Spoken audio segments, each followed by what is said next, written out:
मानहुआ शुरुआत होती है एक मेडिवल विलेज के ऊपर क्रॉस के उड़ने से। रात के अंधेरे में विलेज के बीचों बीच एक लड़की खड़ी है, बिल्कुल मोशनलेस। फिर वहाँ एक डीमॉन बोलता है, तुमने वैसा ही किया जैसा मैंने कहा था और तुम सही जगह आ गई हो। उसकी बातों से लड़की डर के मारे कांप रही होती है। उसका चेहरा डर से फ्रोजन हो जाता है। पीछे उसकी परछाई में सेबास्टियन की शैडो दिखती है और दोनों पर एक रेड ऑरा छाया हुआ है। फिर डीमन बोलता है, तुम तो एक बहुत क्यूट बच्ची हो। कुछ देर बाद दो आदमी और एक औरत डर के मारे एक वेल के अंदर झांकते हैं। उनकी आंखों में हॉरर साफ दिख रहा है। एक आदमी चिल्लाता है, हमने एक बॉडी देखी है, एक डेड बॉडी। वे सब चिल्लाते हैं, ये फिर वही डीमन है, ये उसी का काम है। कुछ समय बाद गांव के बाहर लोगों का एक बड़ा समूह फायर के आसपास जमा होता है। 3 लाशें आग के पास लकड़ी से बंधी हुई हैं। विलेज लीडर डर के साथ वुडन केन पर झुका हुआ आग की तरफ देखता है। पीछे से कोई आदमी चिल्लाता है, ये सब और नहीं चलेगा। हर कोई डर के मारे कांप रहे होते हैं। विलेज लीडर बोलता है, हमें थोड़ा और पेशेंस रखना होगा, पालादिन जल्द आ जाएगा। फिर एक आदमी बोलता है कॉन्फ्यूज्ड होकर, पालादिन वो क्यों आएगा? विलेज लीडर बोलता है, जैसे ही वो आएगा प्रॉब्लम सॉल्व हो जाएगी क्योंकि वो हमारी मदद करेगा। फिर हम ईदन को देखते हैं और वह आर्मर में खड़ा है। उसके हाथ में एक बड़ी स्वॉर्ड चमक रही है। गोल्डन स्पार्क्स उसके आसपास उड़ रहे हैं। वो एक पावरफुल क्रीचर है जिसके पास गॉड की पावर है। फिर एक आदमी पूछता है, पालादिन आ रहा है तो हम बच गए। विलेज चीफ सोचता है डरते हुए, क्या वो पहले से ही यहाँ है? ईदन एक काले हुड के साथ घोड़े के पास खड़ा है।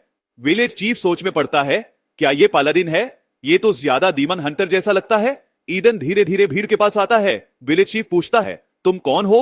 पालादिन तो आज आना था। भीड़ डर के मारे चुप है। ईदन इंटरप्ट करता है, मैं ही वो पालादिन हूँ। लोग कंफ्यूज होकर बोलते हैं, ये पालादिन है क्या? ईदन अपना हुड उतारता है और बोलता है, मुझे चर्च के ऑर्डर से भेजा गया है डीमन को खत्म करने के लिए। मैं पालादिन का अप्रेंटिस हूँ। भीड़ के बीच कुछ लोग धीरे से बोलता है, ये तो बस एक बिगिनर है, पूरा पालादिन नहीं भेज सके। एक एक्सपीरियंस्ड पालादिन हाल ही में मर गया था, ये बिगिनर क्या कर पाएगा? विलेज चीफ ईदन की आंखों में देखता है।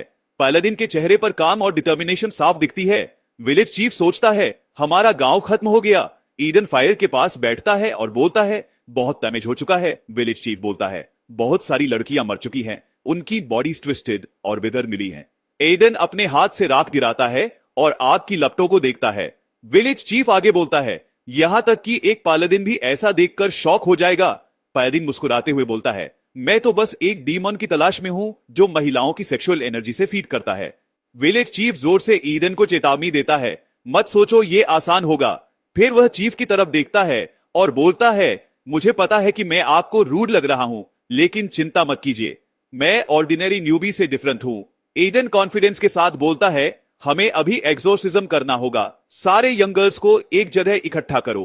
कुछ देर बाद काले क्रॉस आकाश में उड़ रहे हैं। लड़कियां जमीन पर एक लाइन में खड़ी हैं। पालादिन उनके पास जाकर बोलता है, सब इकट्ठे हो गए हो? लड़कियां डर के मारे ईदन को देखती है। पालादिन बोलता है, अब शुरू करते हैं। उसने अपना हाथ उठाया और उसके हथेली में गोल्डन एनर्जी जमा होने लगी। एक लड़की आश्चर्य से सोचती है, ये है पालादिन्स की डिवाइन पावर। ईदन कॉन्फिडेंटली लड़की के सिर पर अपना हाथ रखता है। लड़की अपनी आंखें बंद कर लेती है। बाकी लड़कियां ये देखकर हैरान होती है। कुछ देर बाद पालादिन बोलता है, मुझे मिल गया, ये डीमन से पोजेस्ड है। गोल्डन ग्लो और तेज हो जाती है। लड़की की आंखें और मुंह खुल जाते हैं। वह डर के साथ खाली स्पेस में देखती है। फिर ईदन सीरियस होकर बोलता है, उसे पकड़े रखो। पालादिन के पीछे खड़े लोग डर के मारे पूछते हैं, वो पोजेस्ड है? तभी एक लड़का दौड़ता हुआ आता है। उसकी आंखों में आंसू होता है। वो ईदन के सामने खड़ा हो जाता है और बोलता है, प्लीज मेरी बहन को मत छूना, वो बीमार है, बस बीमार, उसे मत जलाओ। हमारे पास पहले ही छोटा सा परिवार बचा है। भीड़ में से एक आदमी उसे धक्का देता है और बोलता है, अब कुछ नहीं किया जा सकता, डीमन को खत्म करना जरूरी है, इससे पहले कि ये और बर्बादी करे।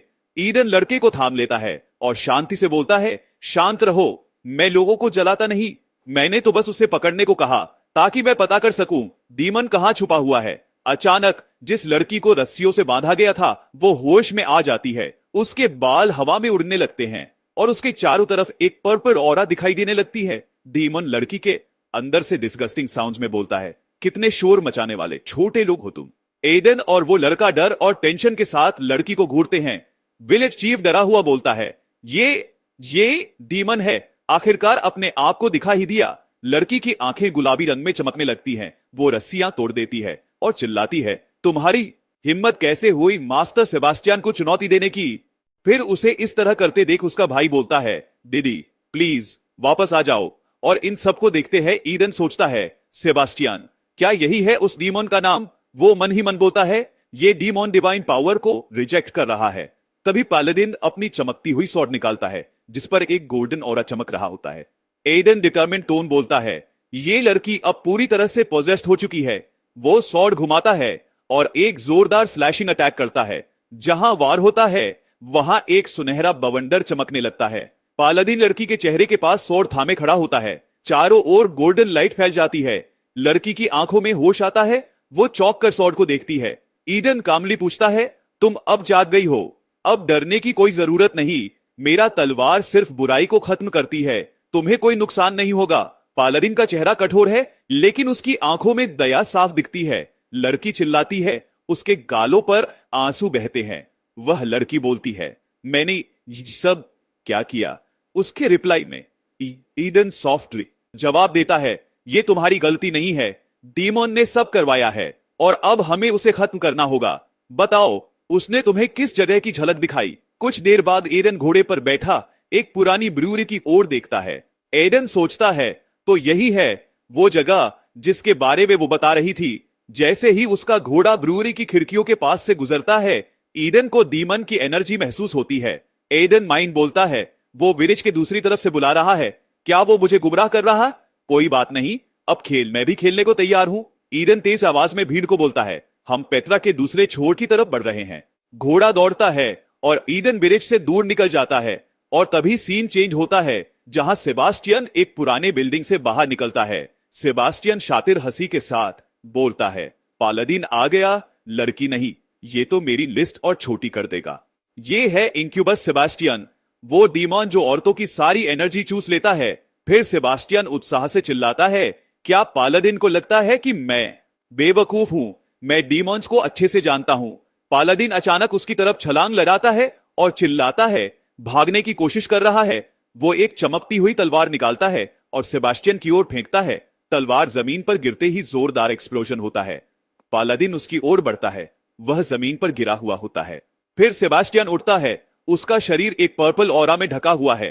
फिर ईडन स्माइल के साथ बोलता है, तुम्हारा जल्दी रिकवर करना इस हंट को और इंटरेस्टिंग बना देता है। यह सुनते ही सेबास्टियन गुस्से से बोलता है, अब मेरा सब्र टूट चुका है। क्या तुम्हें पता भी है मैंने कितने हंटर्स मारे हैं। उसकी आंखें लाल हो जाती हैं। वो ईडन की ओर झपटता है। पालादिन अपनी तलवार कसकर पकड़ता है और बोलता है, बहुत बकवास कर ली, अब तुम्हें मारने का वक्त आ गया है। वो तेजी से स्वॉर्ड घुमाता है और अपना हाथ डीमन की ओर बढ़ाता है। सेबास्टियन खुद को बचाने के लिए हाथों से ढक लेता है। उसका शरीर गोल्डन ग्लो से भर जाता है। सेबास्टियन डर के मारे चिल्लाता है, ये डिवाइन पावर है क्या। तू चर्च का डॉग है।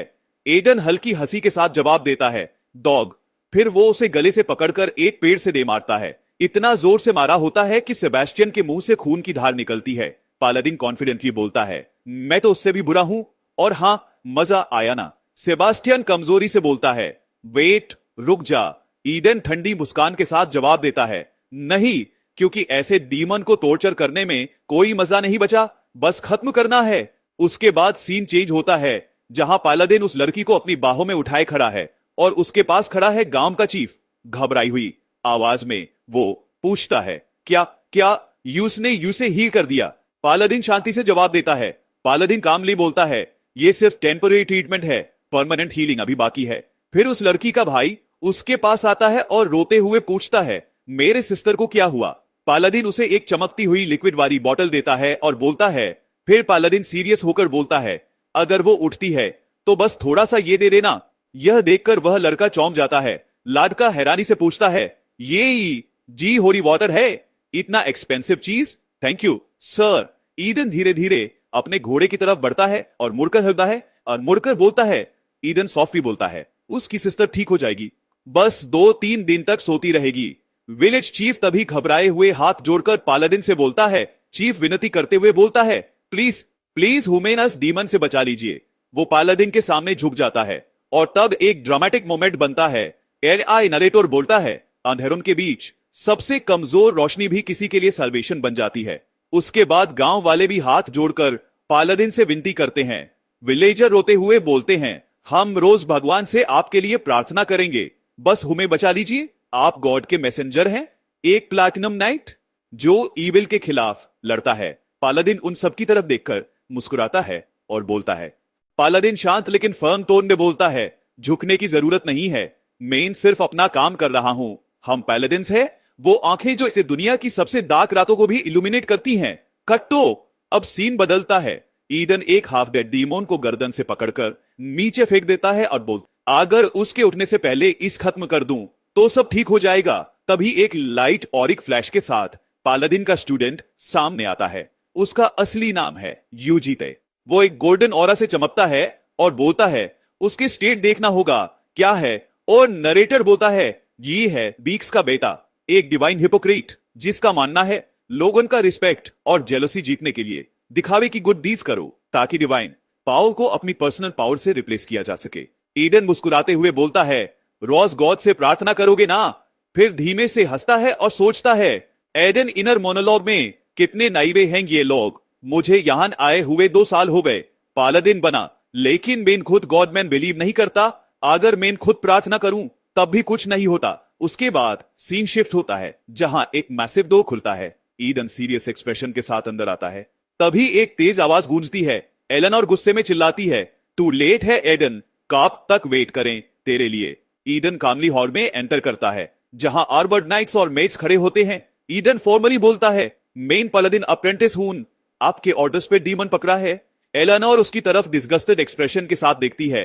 एलेनोर कोडली पूछती है, पाकदा मतलब जिंदा? एडन डीमन को चेन में जकड़कर जमीन पर फेंक देता है। उसे देखते ही एलेनोर का गुस्सा अब फूट पड़ता है। एलेनोर नाराज होकर बोलती है, तू इसे जिंदा लाया? ये वही डियन है जिसने मुझे वह एलेनोर ऑर्डर देती है, इसकी गर्दन काट दो। ये इंक्यूबस मिया साथ जो किया उसका प्राइस चुकाए। लेकिन तभी डीमन सेबास्टियन थरथराते हुए पूछता है। सेबास्टियन कंफ्यूज होकर बोलता है, ये तुम कौन हो? ईडन चौंक जाता है। ईडन शॉक्ड होकर सौंपता है, वेट, इसे तो पता ही नहीं कौन है। एलेनोर, तो फिर ये विक्टिम का नाटक क्यों कर रही है? एलेनोर बिना कुछ सोचे डीमन की आंख में अपनी हेल घुसा देती है। एलेनोर गुस्से में चिल्लाती है, तुझे मार देना चाहिए था और गटर में फेंक देना। सेबास्टियन दर्द में नीचे गिर जाता है। ईडन शॉक्ड हो जाता है, फिर बोलता है, पार, ये तो बारोन का ऑर्डर था, उसी बस गुस्सा निकालना था। एलेनोर अब ईडन की तरफ बढ़ती है और गुस्से में चिल्लाती है। एलेनोर थप्पड़ मारते हुए बोलती है, तू बहस करेगा मुझसे? माफी मांग, सिर झुका। जैसे ही वो फिर से हाथ उठाती है, ईडन उसका हाथ पकड़ लेता है। यह देखकर एक गार्ड गुस्से में चिल्लाता है, एक नोबल वुमन को टच किया तूने? वो तलवार खींचने ही वाला होता है, लेकिन ईडन उसकी आंखों में देखता है और कामली बोलता है, सोच ले, मैं चर्च का मिनिस्टर हूं, पालादिन बनने ही वाला हूं, क्या ऐसे एनिमी को बनाना चाहेगा? यह सुनकर गार्ड थम जाता है, गहरी सांस लेकर पीछे हट जाता है। लेकिन एलेनोर अभी भी रेज में है। वो अपनी मेट को बुलाती है और उसके फेस पर जोर से थप्पड़ मारती है। ईडन ये सब दिखता है और कंफ्यूज होकर बोलता है, इज्जत का मतलब क्या निकले? फर एलेनोर पागल सी आंखों में पागलपन लिए जमीन पर गिरी हुई मेट के बालों को पकड़कर घसीटते हुए चिल्लाती है, क्या तुम्हें प्रॉब्लम है जो मैं अपनी चीजों के साथ कर रही हूं? एलेनोर गुस्से से ईडन की तरफ इशारा करते हुए बोलती है, इस डीमन को खत्म करो, इस घटिया क्रीचर को तो जीने की भी इजाजत नहीं होनी चाहिए। ईडन एलेनोर को घूरते हुए मन में सोचता है, ये औरत अपने स्टेटस को हथियार बना रही है, कितनी घिनौनी है ये, जरूर कुछ तो छुपा रही है। अपने हाथों की मुट्ठी भींचते हुए ईडन गूंजती आवाज में बोलता है, यूज अभी नहीं मारा जा सकता। एलेनोर कंफ्यूजन में बोलती है, क्या? ईडन गंभीर स्वर में बोलता है, एक नोबल की लेडी पर हाथ उठाने वाले डीमन को यूं ही मार देना वो सही एग्जाम्पल नहीं होगा। ईडन सेबास्टियन के पेट में जोरदार किक मारता है जो उसके पास पड़ा है। सेबास्टियन दर्द में कराहता है और बोलता है, क्या तुम्हें लगता है तुम इससे बच जाओगे? ईडन गुस्से में चिल्लाता है, चुप रहो, और फिर सेबास्टियन की गर्दन में एक और किक मारता है। एडन डीमन की गर्दन पर पैर रखकर चमकती हुई तलवार निकालता है और सीरियस होकर बोलता है, तुम्हें इतनी दर्दनाक मौत सिर्फ इस वजह से मिलेगी क्योंकि तुमने एक नोबल लेडी पर हाथ उठाया। सेबास्टियन की आंखें लाल हो जाती हैं। वो चिल्लाता है, मैं उसके पास नहीं गया, ये सब मेरी गलती नहीं है। गार्ड एलेनर के पास आता है और धीरे से बोलता है, माय लेडी अंदर चलिए।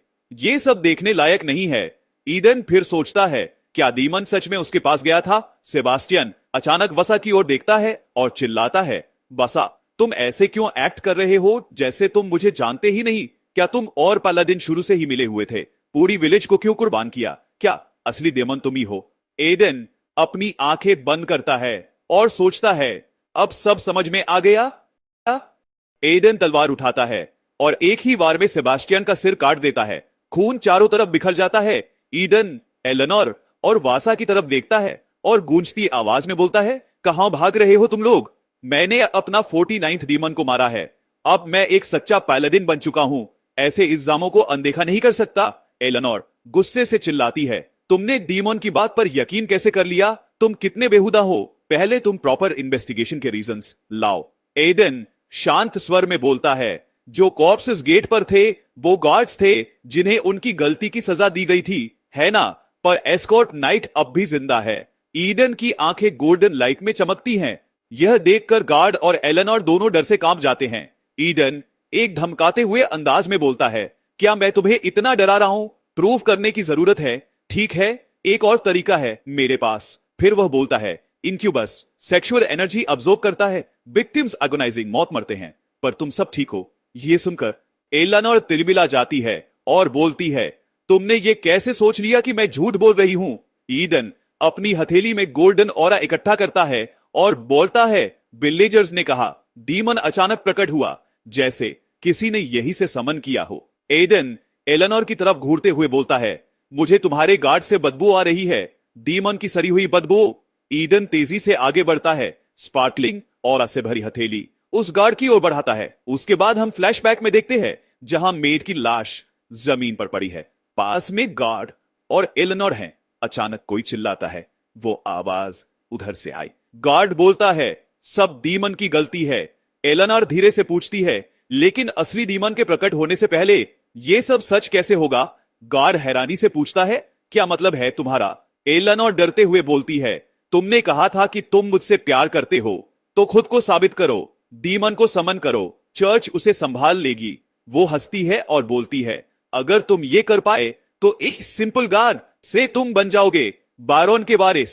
ईडन सीरियस होकर बोलता है, demon summoning magic divine power से पकड़ी जा सकती है।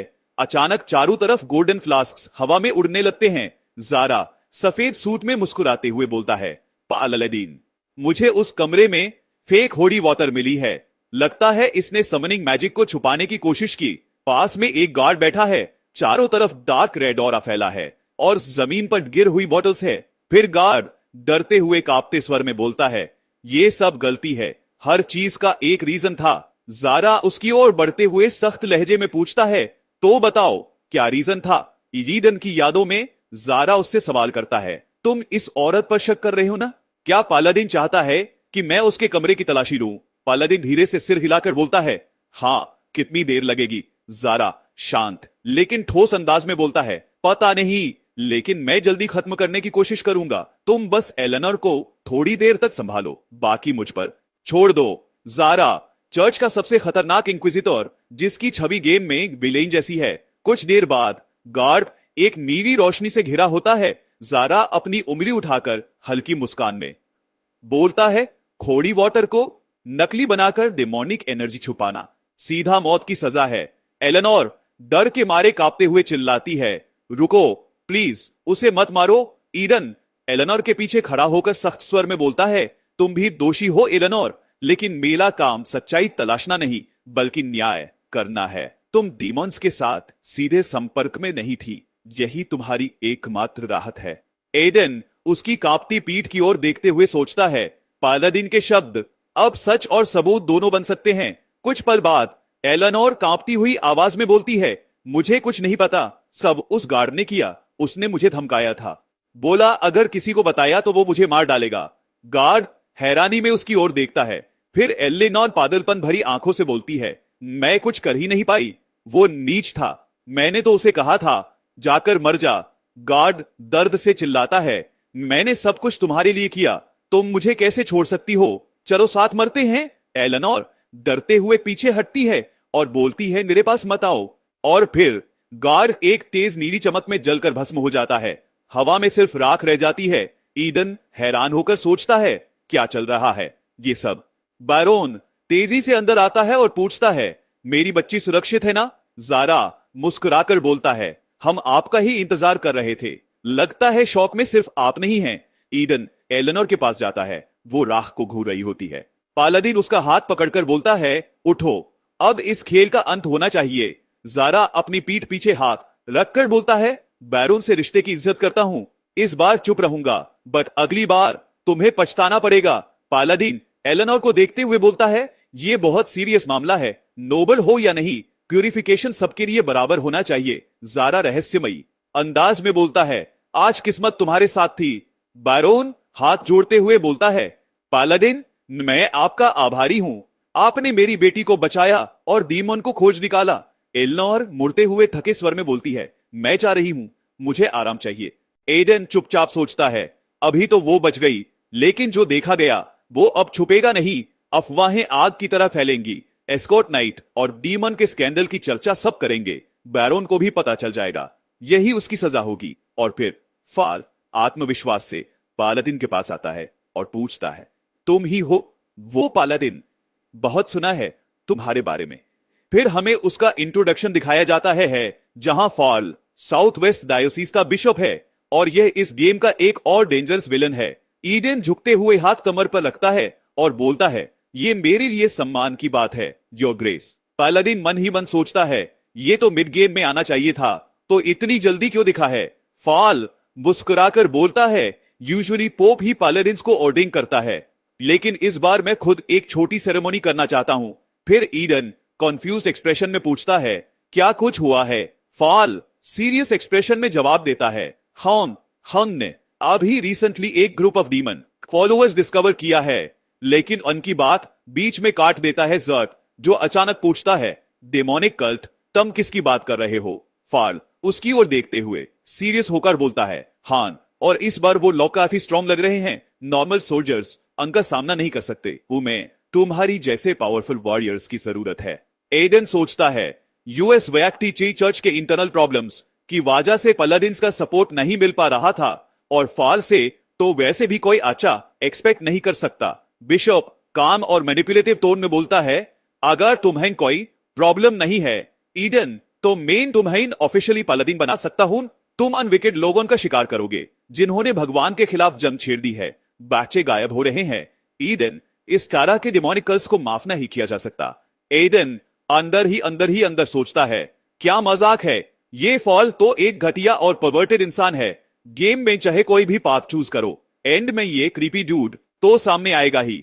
उसके बाद फ्लैशबैक मेमोरी में छोटे बच्चे एक लाइन में बैठे होते हैं। ईडन डिस्गाइस्टेड और इंटेंस भाव में सोचता है ये फॉल तो खुद बच्चों को डिमोनिक कल्ट से सेव करने के नाम पर उनका गलत फायदा उठा रहा है। पालादिन घुटने पर झुकते हुए बोलता है मैं ये इस मौके का पूरा फायदा उठाना चाहता हूं। बिशप अपनी तलवार निकालते हुए बोलता है ये बच्चा खुद भगवान का चोजन वन है, अब तू खुद भगवान का स्वॉर्ड बन जा। और इसी तरह ईडन एक ऑफिशियल पालादिन बन जाता है, लेकिन उसकी आंखों में एक ही मकसद है। ईडन सोचता है मैं इन फॉल को जड़ से उखाड़ दूंगा। उसके बाद यूएन खुश होकर बोलता है ये आर्मर तुम पर परफेक्ट लग रहा है लॉर्ड ईडन। थोड़े हेजिटेशन के साथ पूछता है क्या ये थोड़ा ज्यादा फ्लैशी नहीं है? पालादिन सोचता है गेम में तो ही आर्मर कूल लगता था, पर यहां थोड़ा ओवर द टॉप फील हो रहा है। यूएन मुस्कुराते हुए बोलता है पालादिन चर्च का मेन सिंबल है, ग्रेटनेस, होलीनेस और वर्च्यू का एम्बॉडीमेंट। एडन सोचता है इसने सिर्फ 2 साल में पालादिन टेस्ट पास कर लिया और अब ये मेरा टेम्परेरी सर्वेंट है। फॉर ईडन की मेमोरी में फॉर बोर्ड रहा होता है एक पालादिन के पास एक सर्वेंट होना चाहिए, मैं एक रिक्रूट असाइन कर देता हूं। एडन उस रिक्रूट को देखता है और सोचता है ये लड़का वीक और स्लॉपी है, क्या चर्च ने इसे सीरियसली लिया भी? फॉर ईडन सोचता है ट्रूप्स जो मुझे असाइन किए गए हैं ये सब ऑर्डिनरी नाइट्स हैं, क्या इन लोगों से डिमोनिक कल्ट से लड़ा जा सकता है? उसके दिमाग में एक डिमोनिक सर्कल दिखता है जिसमें बच्चे हैं और क्लोक पहने हुए लोग उनके आसपास। ईडन सोचता है फॉल ने जानबूझकर कल्ट के सबसे डेंजरस लोकेशन पे ट्रैप सेट किया है। लेकिन दूसरों को क्यों खींच लाया? फिर आरिस मुस्कुराते हुए ईडन से पूछता है, तुम खुश नहीं लग रहे, क्या कुछ परेशान कर रहा है? आर्मर भी इंस्पायर नहीं कर रहा क्या? ईडन गहरी निगाहों से बोलता है, मुझे बस एक बात पूछनी थी, तुम लॉक कहीं गए थे क्या? आरिस हंसते हुए बोलता है, तुम स्मार्ट हो, गैस कैसे कर लिया? एडन सोचता है, उनके कपड़े गंदे हैं और एक अजीब सी बदबू भी आ रही है। ईडन सोचता है, मेरी सेंसेस सुपर ह्यूमन के लेवल की हैं, मैं सब महसूस कर सकता हूं। आरिस अपनी आंखें बंद करते हुए पूछता है, और कुछ नोटिस किया? जारा के बारे में ईडन सोचता है, जारा एक ऑब्सेस्ड पर्सन है, लेकिन डॉगमा से कभी डिविएट नहीं करता। स्ट्रेंज है, बट इस मोमेंट में वो एक वैल्यूएबल अली है। फर्स्ट जारा बोलता है, वान नेक्रोमेंसी का ट्रेस था, लेकिन मैं उसको डिस्पेल नहीं कर पाया, या मेरे लिए शेमफुल है। एडन सोचता है, अगर टीचर हाई फेल हो गया तो एनिमी का लेवल बहुत हाई है। जारा पूछता है, तुम्हारे ओपिनियन में इसका मतलब क्या है? एडन गंभीर स्वर में बोलता है, या तो ये सिर्फ एक ट्रैप है, या फिर उनका एक्सट्रीम कॉशन। दोनों ही केसेस डेंजरस हैं। ईडन बोलता है, ये ऑरा और स्ट्रॉन्ग हो गया है, परफेक्ट एनवायरनमेंट है डेमंस के लिए। युआन डरते हुए पूछता है, अब क्या करें? ईडन तेजी से पलटता है और ऑर्डर देता है, प्रिपेयर हो जाओ अटैक के लिए। और हम देखते हैं, अचानक से एक डार्क हैंड जमीन से निकलता है, उसका ऑरा और बढ़ जाता है। एडन कॉन्फिडेंटली बोलता है, डीएड आर्मी अटैक कर रही है। यह सब देख के जारा सोचना शुरू करता है, थैंक्स टू ईडन मुझे स्पेल कास्ट करना इजी हो रहा है। अब वक्त आ गया है क्लीन अप का। फिर वह आंख बड़ा गोल्डन स्फीयर बनाता है और जारा सब उंडेड आर्मी को तबाह कर देता है। ईडन आश्चर्य से सोचता है, इतने सारे मॉन्स्टर्स एक ही स्ट्राइक में? जारा प्राउडली बोलता है, मैं पहले फेल किया था, इस बार रेडी था। फिर वह आंख नेक्रोमैंसर बोलता है, टम लॉग अनडेड से तो निपट गए, परसों अभी बाकी है। फिर वहां ग्रेवियर्ड मैन डेड की आर्मी मार्च कर रही होती है। युआन डरते हुए बोलता है, लॉर्ड ईडन देखिए। एडन सोचता है, ये तो और भी बुरा हो गया। जारा बोलता है, ध्यान से, मैं तुम्हें लेसरेक्ट नहीं कर सकता। ईडन कॉन्फिडेंटली जवाब देता है, मेरे लिए टेंशन मत ले, बास फायर पावर रेडी रख। एडन सोचता है, मुझे नेक्रोमैंसर तक जल्दी पहुंचना है, लेकिन रिक्रूट्स का क्या करूं? जारा चिल्लाता है, तुम सब कुछ अकेले नहीं कर सकते, उन्हें भी मौका दो। मॉन्स्टर जैसे तुम नहीं, पर इंसान है। युआन बहादुरी से आगे बढ़ता है, मैं अपनी जान की बाजी लगाकर भी लड़ूंगा। ईडन सोचता है, ये लड़का सच में तैयार है, मैं इनकी भावना को नजरअंदाज नहीं कर सकता। फिर वह खुद को यान में देखता है, जो बहादुरी से खड़ा है अपने स्वॉर्ड के साथ। ईडन बोलता है, ये जो हेरेटिक्स हैं, जिनसे हमें नफरत है, वो बिल्कुल सामने हैं। फिर वो अपना स्वॉर्ड निकालता है, जिस पर एक गोल्डन ऑरा छा जाता है। फर वाह बोलता है, इनका शरीर अभी कमजोर है, तो हमें बहुत सावधान रहना होगा। तुम लोग मेरी राइट और लेफ्ट साइड पर रहो, मैं फ्रंट में रहूंगा। सब अपनी पोजीशंस में रहो और आगे बढ़ो, समझे? नाइट्स बोलते हैं, हम डेड को खत्म करेंगे ताकि गॉड का जजमेंट पूरा हो सके। कुछ देर बाद नाइट्स और पालादिन मिलकर डेड की आर्मी पर जंप करते हैं। वे बहादुरी से आगे बढ़ते हुए ओपोनेंट्स पर अटैक करते हैं। ईडन सोचता है, रिक्रूट शायद मेरी डिवाइन पावर बोरो करके लड़ पाएंगे, क्योंकि वो खुद समन नहीं कर सकते, लेकिन पालादिन के पास होने से ये मैनेज कर लेंगे। नाइट्स भी बहादुरी से डेड को काटते हुए आगे बढ़ते रहते हैं। ईदान सोचता है, ये ब्लो मेरे एक्सपेक्ट से ज्यादा स्मूथ था। जारा फिर से अपने हाथों में गोल्डन ऑरा का स्फीयर बनाता है और डेड आर्मी पर एक्सप्लोड कर देता है। फिर हमारा हीरो सोचता है, जारा हमेशा की तरह स्ट्रांग है, रिक्रूट्स भी कोप कर रहे हैं, पर यह मैजिक क्यों कमजोर होता जा रहा है? अगर वे डेड को पार कर जाएं, तो नेक्रोमैंसर तक पहुंच जाएंगे, उसे पकड़ेंगे और सब खत्म होगा। डेड फिर से अपनी चेन से आजाद हो जाएंगे और जहां उन्हें होना चाहिए वहां लौट जाएंगे। लेकिन अचानक एक डार्क नाइट ईडन के पीछे से आता है। फिर वह डर के मारे देखता है कि कैसे वो उसके रिक्रूट्स को फाड़ रहा है। एक बड़ा डार्क नाइट पूरी तरह चेन से ढका हुआ उनके सामने खड़ा है, उसकी आंखें नीली चमक रही हैं। ईडन सोचता है, ये सबसे पावरफुल अनडेड है। फिर वह हमला करता है, पर डार्क नाइट उसकी अटैक को रिफ्लेक्ट कर देता है। ईडन पीछे से एक नाइट की चिल्लाहट सुनता है, हम मुश्किल में हैं, डेड नेक्रोमांसर की तरफ बढ़ रहे हैं। नेक्रोमांसर मुस्कुराते हुए बोलता है, लगता है सब मजे कर रहे हैं। ईडन हैरानी से नेक्रोमांसर को देखता है। नेक्रोमांसर आगे बोलता है, मेरा नाइट पालादिन को वर्दी एनिमी मानता है, शुरू से ही लड़ने को उत्साहित था। मैं ये शो देखना चाहता था, लेकिन मेरे कुछ और काम भी हैं। नेक्रोमैंसर एक स्लाइग्रिन के साथ पालादिन को देखता है। ईडन सोचता है, ये नेक्रोमैंसर है। यूजुअली नेक्रोमैंसर्स जो डार्क नाइट समन कर पाते हैं वो बहुत फेमस होते हैं, पर मैं इसे पहली बार देख रहा हूं। शायद गेम की डिफिकल्टी की वजह से रिक्रूट्स को अनडेड की होड़ से लड़ना मुश्किल होगा, जो लगातार रीजनरेट हो रही है। पर पालादिन डार्क नाइट को इग्नोर नहीं कर सकता। डार्क नाइट के सामने अनडेड की आर्मी खड़ी है जो डार्क पर्पल ऑरा से घिरी हुई है। ईडन सोचता है, इतना स्ट्रॉन्ग ओपोनेंट इतना जल्दी क्यों आया। वो टेंस होकर डार्क नाइट को देखता है, तभी अचानक ब्राइट ब्लू ऑरा दिखाई देता है। जारेद पूछता है पालादिन से, क्या तुम डार्क नाइट को हैंडल कर सकते हो? एडन बोलता है, हाँ शायद कर सकता हूं। जाराद बोलता है, तो मैं डार्क नाइट तुम्हें छोड़ता हूं। हम अनडेड को एट्रिशन फाइट में नहीं हरा सकते। वो कोर डिस्ट्रॉय करने की कोशिश करो, मैं नेक्रोमैंसर को फॉलो करूंगा। ईडन बोलता है, मैं डार्क नाइट को हरा सकता हूं, पर तुम लोग बाकी अनडेड का ध्यान रखना होगा। मैं अपनी बैक के लिए तुम लोगों पर ट्रस्ट करता हूं, बस सरवाइव करने की कोशिश करो। एडन सोचता है, अगर जारा नेक्रोमैंसर पकड़ ले तो अनडेड डिसअपीयर हो जाएंगे, पर वर्स्ट के लिए भी तैयार रहना पड़ेगा। पालादिन अपने ओपोनेंट को कॉन्फिडेंस से देखता है, सोचता है कोर की वजह से वो इंफिनिट रीजनरेट करेगा, पर वही उसकी वीकनेस भी है। मैं उसे ढूंढकर खत्म करूंगा। ईडन कॉन्फिडेंटली अपने स्वॉर्ड को पकड़ता है। गोल्डन एनर्जी उसके चारों ओर जमा होती है। पालादिन तेजी से स्वॉर्ड से उसको छाती में घोंपता है और एक बड़ी स्लैश देता है। ईडन सोचता है, मारा नहीं, कहां मारूं। फिर स्वॉर्ड उठाता है, ज्यादा एनर्जी जमा करता है, जंप करता है और डार्क नाइट के सिर पर अटैक करता है, पर डार्क नाइट ने सक्सेसफुली उसे ब्लॉक कर लिया। ईडन सोचता है, वो अपना सिर प्रोटेक्ट कर रहा है, अब सही मौका चुनना होगा। फिर वह तेजी से अटैक करता है और डार्क नाइट का सिर काट देता है। सिर जमीन पर गिरता है, पर अचानक एक ह्यूज एक्सप्लोजन होती है जो ईडन को दूर फेंक देती है। फिर वह खून थूकता है, सोचता है, अगर मेरा आर्मर नहीं होता तो अंदर की हड्डियां टूट जाती। मैंने सोचा था वीक स्पॉट सिर है, पर वो पहले से रिकवर हो चुका था, तो उसे प्रोटेक्ट करना क्यों जरूरी था। डार्क नाइट अपना सिर एडजस्ट करता है। ईडन सोचता है, कमजोरी सिर में नहीं है, पर उसने अटैक को ब्लॉक किया जो उसे आधा काट सकता था। अब समझ में आ गया। ईडन कॉन्फिडेंस से उठता है और स्वॉर्ड फेंकता है। डार्क नाइट उसे ब्लॉक कर लेता है। फिर वह बोलता है, कोर ग्रोइन में है। वो बार बार गुस्से से अटैक करता है, सोचता है, मैं उसे सीधे नहीं मार सकता, उसकी लेग काटनी होगी ताकि उसका बैलेंस बिगड़े। ईडन डार्क नाइट को किक मारता है और उसे गिरा देता है। पालादिन पूछता है, अब सिर्फ कोर बचा है क्या? वो डार्क नाइट के पास जाता है और बोलता है, मैं तुम्हारे ग्रोइन को छेद दूंगा। साथ ही वह अपने स्वॉर्ड को एक स्ट्रॉन्ग गोल्डन ग्लो से चमकाता है। फिर ईडन को निकालता है और सब कुछ गोल्डन ऑरा से चमक उठता है।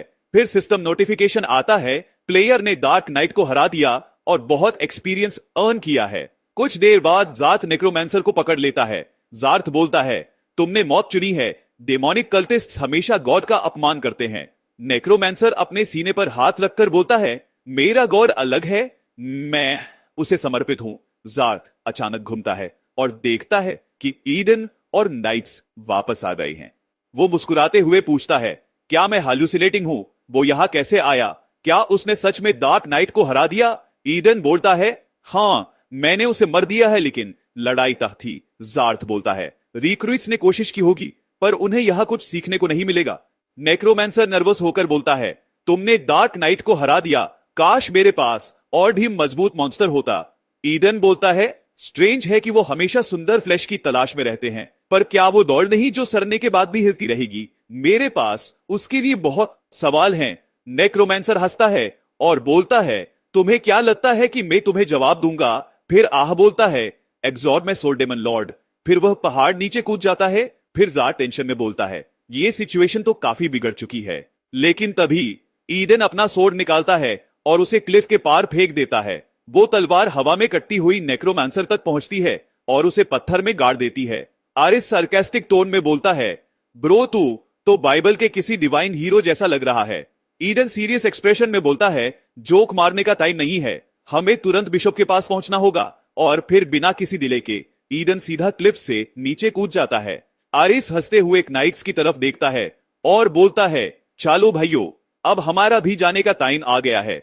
अब ईडन दूसरा स्वॉर्ड निकालता है, उसे स्टोन वॉल में गाड़ता है और धीरे धीरे नीचे उतरता है, जहां नेक्रोमैंसर उसका इंतजार कर रहा है। नेक्रोमैंसर शातिर हंसी के साथ बोलता है, तुम है जैसे स्किल्स देख के तो और भी लालच आता है, अगर बिशप से डील बदल देता तो मैं एक परफेक्ट डार्क नाइट पर सकता था।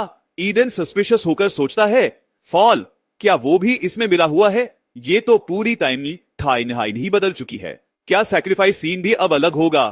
थोड़ी देर बाद एडन एक जलते हुए गांव की तरफ भागता है। सामने ब्लेजिंग हाउसेस, चीखते बच्चे और एक डार्क ट्रूथ्स। बच्चे एक पेड़ से बंधे हैं और उनके सामने खड़ा है आरिस। बच्चे रोते हुए चिल्लाते हैं, please help, save us. Eden गुस्से में नेक्रोमांसर को जमीन पर फेंकता है और आरिस की तरफ देखता है। आरिस ईविल स्माइल के साथ बोलता है, तुम थोड़े लेट आ गए पालादिन। और उसके फिंगर से निकलती है ब्लू फायर। वो उसी पेड़ में आग लगा देता है जहां बच्चे बंधे हैं। ईडन शॉक्ड एक्सप्रेशन में सोचता है, ये गेम तो लगता है रियल से भी ज्यादा क्रूर है। पालादिन उन ब्लू फ्लेम्स में कूदता है क्योंकि अब ये सर्वाइवल की नहीं, इंसानियत की लड़ाई है। फिर नारेटर में बोलता है, पालादिन जानता है वो कभी अच्छा इंसान नहीं था। गेम में की गई हर गुड डीड सिर्फ स्टैट्स के लिए थी और सर्वाइवल के लिए। लेकिन ये एक्ट, क्या ये भी एक कैलकुलेशन था? एडन एक रूम में उठता है। सामने खड़ी थी जेट ऑफ द चर्च। फिर सेंट बोलती है, तुम होश में आ गए। ईडन कंफ्यूज्ड एक्सप्रेशन में सोचता है, ये यूरियल है, हम कहां जा रहे हैं? ऊरियल बोलती है, अब हम तुम्हें सेरेमोनी में ले जा रहे हैं। ईडन के दिमाग में फिर से वही ब्लू फ्लेम्स, वही चीखें। वो अचानक खड़ा होता है और घबराकर पूछता है। ईडन गुस्से में बोलता है, व्हाट द हेल, बच्चों का क्या हुआ? यूरियल काम होकर बोलती है, रिलैक्स पालादिन, बच्चों को बचा लिया गया है।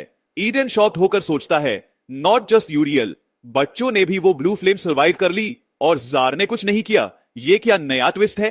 एडन अब क्लियरली समझ गया है, ये इवेंट टाइमलाइन यूरियल के सेंटहुड सेरेमोनी से जुड़ा है। लेकिन तभी ईडन सीरियस टोन में बोलता है, सुनो, आगे कुछ लोग मिलेंगे जो खुद को हमारे सीनियर्स कहेंगे, लेकिन वो असली नहीं है, उनके पास मत जाना किसी भी हाल में।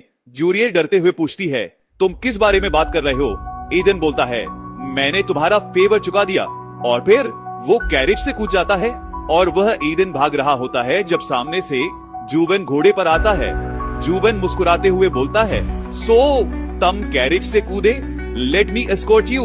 ईडन थोड़ी राहत की सांस लेते हुए सोचता है, he is alive, thank God. तो डॉस्टन, ईडन ने डार्क नाइट को हरा दिया है, लेकिन गेम की असली सच्चाई अब खुलने वाली है। सैक्रिफाइस सीन बदला जा चुका है और अब हर कदम अनप्रिडिक्टेबल होगा। नेक्स्ट एपिसोड में पता चलेगा, क्या ईडन इस बार टाइमलाइन को पूरी तरह रीराइट कर पाएगा या गेम उसे रीराइट कर देगा? तो बने रहिए क्योंकि अगला पार्ट होगा और भी ज्यादा मजेदार।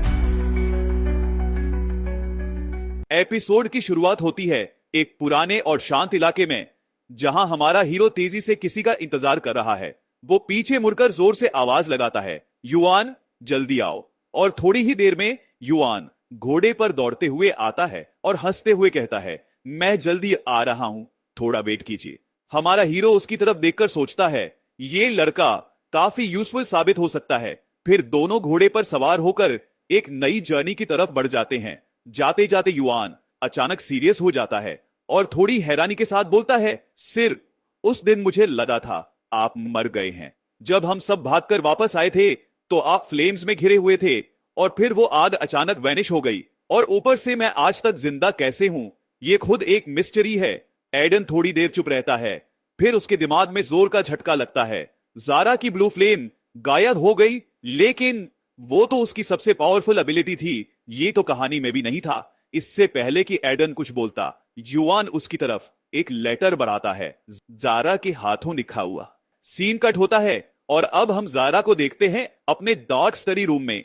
कैंडल्स की रोशनी में वो अकेला बैठा है, आंखें बंद, लेकिन दिमाग किसी डरावनी याद में उलझा हुआ है।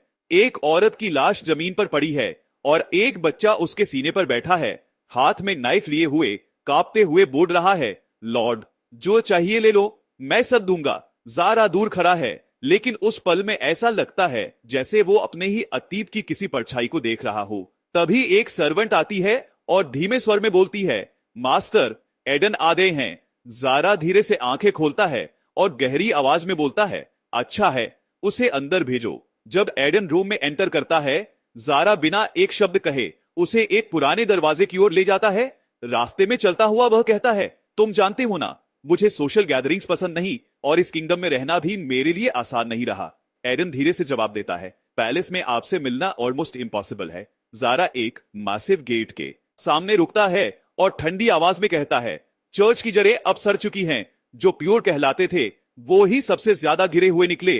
फेथ ने मुझे रिजेक्ट कर दिया है। समझ रहे हो मैं क्या कह रहा हूं? एंड समझ रहे हो मैं क्या कहूं? में गंभीरता उतरती है। जैसे ही वो गेट के अंदर जाते हैं, सामने एक अंडरग्राउंड टॉर्चर चेंबर जैसा कमरा खुलता है। जमीन पर सूखे खून के निशान और जंजीरों में बंधे दो लोग, एक नेक्रोमांसर और एक करप्ट बिशप। जारा की नजर बिशप पर टिक जाती है। ये इंसान लस्ट में डूबा था और बच्चों के अपहरण में हेरेटिक्स के साथ मिला हुआ था। एडन गहरी सांस लेकर कहता है, मुझे लगता है नेक्रोमांसर मुझे चाहता था। जारा हल्की हंसी में जवाब देता है, कौन सोच सकता था एक नया पलादीन डार्क नाइट को हरा देगा। लेकिन असली शौक तब आता है जब जारा एक नाम जिक्र करता है, आर्च बिशप टेन। एडन चौंक जाता है। टेन मॉडरेट फैक्शन का लीडर? अगर उस पर चार्जेस लगे तो हार्डलाइन फैक्शन को सीधा फायदा मिलेगा। जारा की आवाज अब और भी गंभीर हो जाती है। वॉर छिड़ जाएगी और होली लैंड्स को रिक्लेम करने का सारा मिशन तबाही में बदल सकता है। अब बताओ एडन, तुम क्या करोगे? एडन थोड़ी देर सोचता है। सेक्रेड लैंड्स डीमंस से भरी हुई है। बिना तैयारी के हमला मतलब सीधा मौत। और फिर पूरा विश्वास के साथ बोलता है, मैं गॉड के नाम पर कसम खाता हूं, अगर जरूरत पड़ी तो आपको रोकूंगा, चाहे बलपूर्वक ही क्यों न करना पड़े। जारा जोर से हंसता है, तुम हमेशा इतने सीधे सादे हो। यही फर्क है हम दोनों में। जारा अपनी फिंगर्स को क्रॉस करता है जैसे कोई मैजिक एक्टिवेट करने वाला हो। एडन अलर्ट हो जाता है और अपनी स्वॉर्ड निकालता है। लेकिन फिर जारा शांति से बोलता है, जब तुमने उन बच्चों को बचाने के लिए आग में छलांग लगाई, उस वक्त गॉड ने मेरी फ्लेम बुझा दी। ही वॉज डिसअपॉइंटेड इन मी, और शायद ये दूसरा मौका मुझे कभी ना मिले। फिर जारा अपने हाथ प्रिजनर्स की ओर बढ़ाता है। अब तुम दिखाओ पालादिन, क्या तुम उस पावर के काबिल हो? तुम्हारा रास्ता क्या है? एडन थोड़ी देर तक सोचता है कि क्या जारा ठीक है, लेकिन तभी जारा मुस्कुराता है और कहता है, मैं मानता हूं तुम वर्दी हो। है उसी वक्त एडन के हाथ में डिवाइन ब्लू फ्लेम चमकने लगती है। उसकी तलवार जल उठती है तेज ब्लू फायर से और प्रिजनर्स दर्द से चिल्लाने लगते हैं। बिशप घबराकर चिल्लाता है, मुझे मत मारो, मुझे मरना नहीं। लेकिन जारा काम होकर कहता है, ये फ्लेम अब तुम्हारी है, लेकिन ध्यान रखना एडन, ये होली पावर तुम्हारी आत्मा को कंज्यूम करती है। एडन अंदर से कॉन्फ्लिक्टेड फील करता है। मैं अपनी स्ट्रेंथ खुद बनाना चाहता था, लेकिन ये फ्लेम तो मुझे बिना किसी तैयारी के मिल गई। सब कुछ इतना अनएक्सपेक्टेड है। फिर वो जारा से पूछता है, क्या आप ठीक हैं? उसे लगता है कि शायद जारा दुखी हो, क्योंकि यही फ्लेम तो उसका सिग्नेचर मूव था। लेकिन जारा मुस्कुराता है, सिर्फ वही इस पावर के लायक है जो वर्दी हो, और तुम वर्दी हो एडन। मुझे कोई रिग्रेट नहीं। दोनों एक दूसरे का हाथ मिलाते हैं। एडन कहता है, बस एक बात, मैं चाहता हूं कि यह पावर सिर्फ अच्छाई के लिए इस्तेमाल हो, इनोसेंस को कोई नुकसान ना हो। जारा शांत चेहरे से जवाब देता है, ऑफ कोर्स, मुझे भरोसा है एक दिन सोसाइटी भी मेरी जस्टिस को समझेगी। एडन का एक्सप्रेशन अब एकदम सीरियस हो चुका है। उसे साफ पता है कि अब क्या करना है। दोनों सीढ़ियों की तरफ बढ़ते हैं। एडन पूछता है, हमें आर्च बिशप से बात करनी होगी, क्या बिशप ने कोई और डिटेल दी? जारा जवाब देता है, नहीं, बस इतना कि डेमोन से कनेक्शन है, लेकिन ऐसे आरोप को कोई बिना वजह नहीं लगाता। सीढ़ियां चढ़ते हुए एडन सोचता है, बेटर होगा अगर मैं आर्च बिशप से खुद मिलूं। लेकिन तभी जारा उसे रोकता है, मुझे अब सेंट की डेडिकेशन सेरेमनी अटेंड करनी है, तुम्हें थोड़ा इंतजार करना पड़ेगा। फिर दोनों जारा के ऑफिस में पहुंचते हैं। जारा सर्वेंट को आवाज देता है, इस यन हियर। सर्वेंट आते ही जारा उसे साथ आने को कहता है और एडन की तरफ मुड़कर हल्की मुस्कान में बोलता है, पालादीन, तुम ऊपर जाकर रेस्ट कर सकते हो। एडन अपनी आर्मर में सीरियस एक्सप्रेशन के साथ उनकी तरफ देखता है। लेकिन कहानी यही खत्म नहीं होती। कुछ दिन बाद होली कॉन्वोकेशन में फाल के इविल डीड्स पर डिस्कशन शुरू होता है। दर्जनों बच्चे मिले, कुछ मर चुके थे और बाकी पर ब्रूटल टॉर्चर के निशान थे। किंगडम के अंधेरे में अब एक हलचल उठ चुकी है और एडन को अब अपनी सबसे कठिन लड़ाई के लिए तैयार होना होगा। चर्च ने उन्हें मॉनेस्टेरी भेजा और एक इन्वेस्टिगेशन टीम बनाई, लेकिन ज्यादातर करप्ट प्रीस्ट्स उन्हीं क्राइम्स में फंसे हुए मिले। इस घटना के बाद जारा और एडन एक केज के सामने खड़े हैं जहां कुछ प्रिजनर्स बंद हैं। जारा गंभीर होकर एडन से पूछता है, क्या तुम्हारे अंदर अब भी डिजायर है मारने की? यह सुनकर एडन अपने हाथों की तरफ देखता है और उदासी से कहता है, मुझे डर लगता है ये ब्लू फ्लेम्स मेरे कंट्रोल में नहीं रह पाएंगी। जारा सोचते हुए बोलता है, ये तभी जलेंगी जब गॉड तुम्हारी बिलीफ को एक्सेप्ट करेगा, एडन सोचने लगता है उसे अल्टीमेट डिवाइन पावर मिली है, लेकिन वह इसे ठीक से यूज नहीं कर पा रहा। वह जानता है ये पावर उसे गेम के बीच के स्टेजेस स्किप करवा सकती है, लेकिन उस पर ओवर रिलायंस खतरनाक साबित हो सकता है। फिर ज़ारा हंसते हुए कहता है कि इसमें कोई ट्यूटोरियल नहीं है, इसे सीखना होगा खुद एक्सपीरियंस से। तभी वह देखता है कि युआन ट्रेनिंग कर रहा है। वह पसीने में भीगा हुआ है और मेहनत से स्वॉर्ड को पूरे दम के साथ घुमा रहा है। ज़ारा हल्की मुस्कान के साथ कहता है वह हर दिन ट्रेनिंग करता है। बैटल में काम ना आ पाने का गिल्ट उसे अंदर ही अंदर खा गया था। अब सभी की नजरें एडन पर हैं, क्योंकि वही इस पूरे इंसिडेंट का सेंट्रल फिगर है। कुछ समय बाद आता है होली इनिशिएशन डे। एडन और युआन टेंपल में एंटर करते हैं और सामने विस्काउंट गारफील्ड खड़ा होता है। गारफील्ड आगे बढ़ते हुए बोलता है आप ही हैं सर एडन, पालाडिन। आपकी रेप्यूटेशन आपसे पहले ही यहां पहुंच चुकी है। ये सुनकर पीछे खड़े नाइट्स उसके बारे में बातें करने लगते हैं। एक नाइट चुपचाप कहता है यही है वो पालाडिन। फर्स्ट ग्लांस में तो इंप्रेसिव है, लेकिन इसका स्क्वायर देखो, यान बिल्कुल यूजलेस लगता है। तभी एक और नाइट उसे टोकते हुए कहता है शट अप, मैं जाकर हेलो बोलता हूं। वह पालाडिन एडन के पास आता है और मुस्कुराते हुए हाथ बढ़ाता है सिर्फ तुमने 2 साल में टेस्ट पास कर लिया है, वाओ, नॉर्थ जरूर आना कभी। एडन थोड़ा कंफ्यूज्ड होकर हाथ मिलाता है और मन में सोचता है मैं इसे जानता तक नहीं। फिर वही पालाडिन एडन का हाथ जोर से दबाते हुए प्रोवोकेटिवली बोलता है डार्क नाइट को हराना ग्रेट है, लेकिन वीर लेजेंड तो वो है जिसने फाल्कन हेडेड मैनू को हराया था। नारेटर बताता है मनु एक एंशिएंट इजिप्शियन गॉड है, फीव्स का लॉर्ड। एडन सोचता है ये एक चीप प्रोवोकेशन है, मुझे मेंटली तोड़ने की कोशिश हो रही है, लेकिन ये सब मेरे ऊपर काम नहीं करेगा। एडन हल्की मुस्कान के साथ बोलता है लेजेंड्स तो लेजेंड्स ही रहते हैं, लेकिन मुझे तो बस सच पसंद है। उसका चेहरा अचानक सीरियस हो जाता है और गुस्से भरी नजर से देखते हुए पूछता है बिना मतलब की बातें फैलाने का क्या फायदा। वह पालाडिन का हाथ जोर से पकड़ता है। पालाडिन जमीन पर गिर जाता है। पालाडिन मन में सोचता है ये पकड़ कितनी जबरदस्त है, ये तो नॉर्मल पालाडिन की ताकत नहीं है। एडन आराम से उसकी तरफ देखता है और फिर हाथ आगे बढ़ाता है। तभी ऊरियल टेंपल में आती है और कहती है ओ एडन, तुम पहले से ही यहां हो। एडन चौंक कर पीछे देखता है। ऊरियल मुस्कुराकर बोलती है तुम्हारी बातों ने मेरी जान बचा ली। मैं तुम्हें साचेल फैमिली की तरफ से थैंक यू कहना चाहती हूँ। पापा ने तुम्हारे लिए रिवॉर्ड भी तय किया है। एडन मन में सोचता है और ज्यादा पावर, वही नोबल लोगों की दोहरी बातों वाला तरीका फिर चालू हो गया। एडन जवाब देता है मैं रिवॉर्ड नहीं ले सकता, तुम्हारी जान गॉड ने बचाई, मैं तो सिर्फ एक जरिया था। यूरियल मुस्कुराकर पूछती है सच में? एडन कहता है हाँ, अगर किसी को थैंक यू बोलना है तो गॉड को बोलो। फिर ऊरियल पूछती है क्या सेरेमनी शुरू होने से पहले थोड़ी बात कर सकते हैं? वह धीरे से बोलती है यहां सिर्फ हम हैं, तुम खुलकर बोल सकते हो। तुमने खुद को फ्लेम्स में डाल दिया बच्चों को बचाने के लिए, क्या यह भी गॉड की मर्जी थी? एडन कुछ पल चुप रहता है और सोचता है मुझे लगा ये प्रोसेशन पर हुए अटैक के बारे में पूछेगी। फिर वह बोलता है नहीं, वो मेरा अपना फैसला था। ऊरियल फिर पूछती है लेकिन तुम्हें डेंजर तो पता ही था, फिर भी तुमने रिस्क लिया। एडन जवाब देता है मैंने वो अपने लिए किया था। यूरियल थोड़ा कंफ्यूज होकर बोलती है ये जवाब थोड़ा अनक्लियर है, लेकिन जो तुमने किया वो बहुत बड़ा काम था, शायद सच में गॉड की मर्जी थी। ऊरियल अपने हाथ आगे बढ़ाती है, उसके हाथों से गोल्डन लाइट निकल रही होती है। वह मुस्कुरा कर कहती है गॉड की तरफ से मैं तुम्हें ब्लेसिंग देना चाहती हूं। एडन मन में सोचता है ऊरियल की ब्लेसिंग से स्टैट्स बढ़ते हैं, इतनी बड़ी अपॉर्चुनिटी को मना करना बेवकूफी होगी। वह उसके हाथ पकड़ता है और चारों तरफ रोशनी फैल जाती है। यूरियल आंखें बंद करके बोलती है गॉड का सोल्जर अपना काम अच्छे से करता है, बुरे लोगों को सजा देता है और मासूमों को बचाता है। अगर गॉड की इच्छा है तो मैं तुम्हें ब्लेसिंग देती हूं। क्या तुम हमेशा गॉड में विश्वास रखोगे, उसका नाम फैलाओगे? क्या तुम उसका तलवार बनोगे? एडन जवाब देता है यस, मैं गॉड पर भरोसा करता हूं, मैं कसम खाता हूं। यह सुनकर यूरियल की आंखों में चमक आ जाती है, लेकिन वह अचानक शॉक हो जाती है। मन में सोचती है ये झूठ बोल रहा है, इतना ताकतवर पालाडिन और गॉड में भरोसा नहीं करता। वह कुछ बोलने ही वाली होती है, लेकिन तभी युआन गेट खोलकर बोलता है आर्च बिशप टेन पहुंच चुके हैं। एडन जल्दी से कहता है बाद में बात करेंगे, तुम्हारी ब्लेसिंग हेल्पफुल है, थैंक यू। यूरियल हैरान रह जाती है, सोचती है ऐसा कैसे पॉसिबल है, इतना पावरफुल पालाडिन और गॉड पर यकीन ही नहीं करता।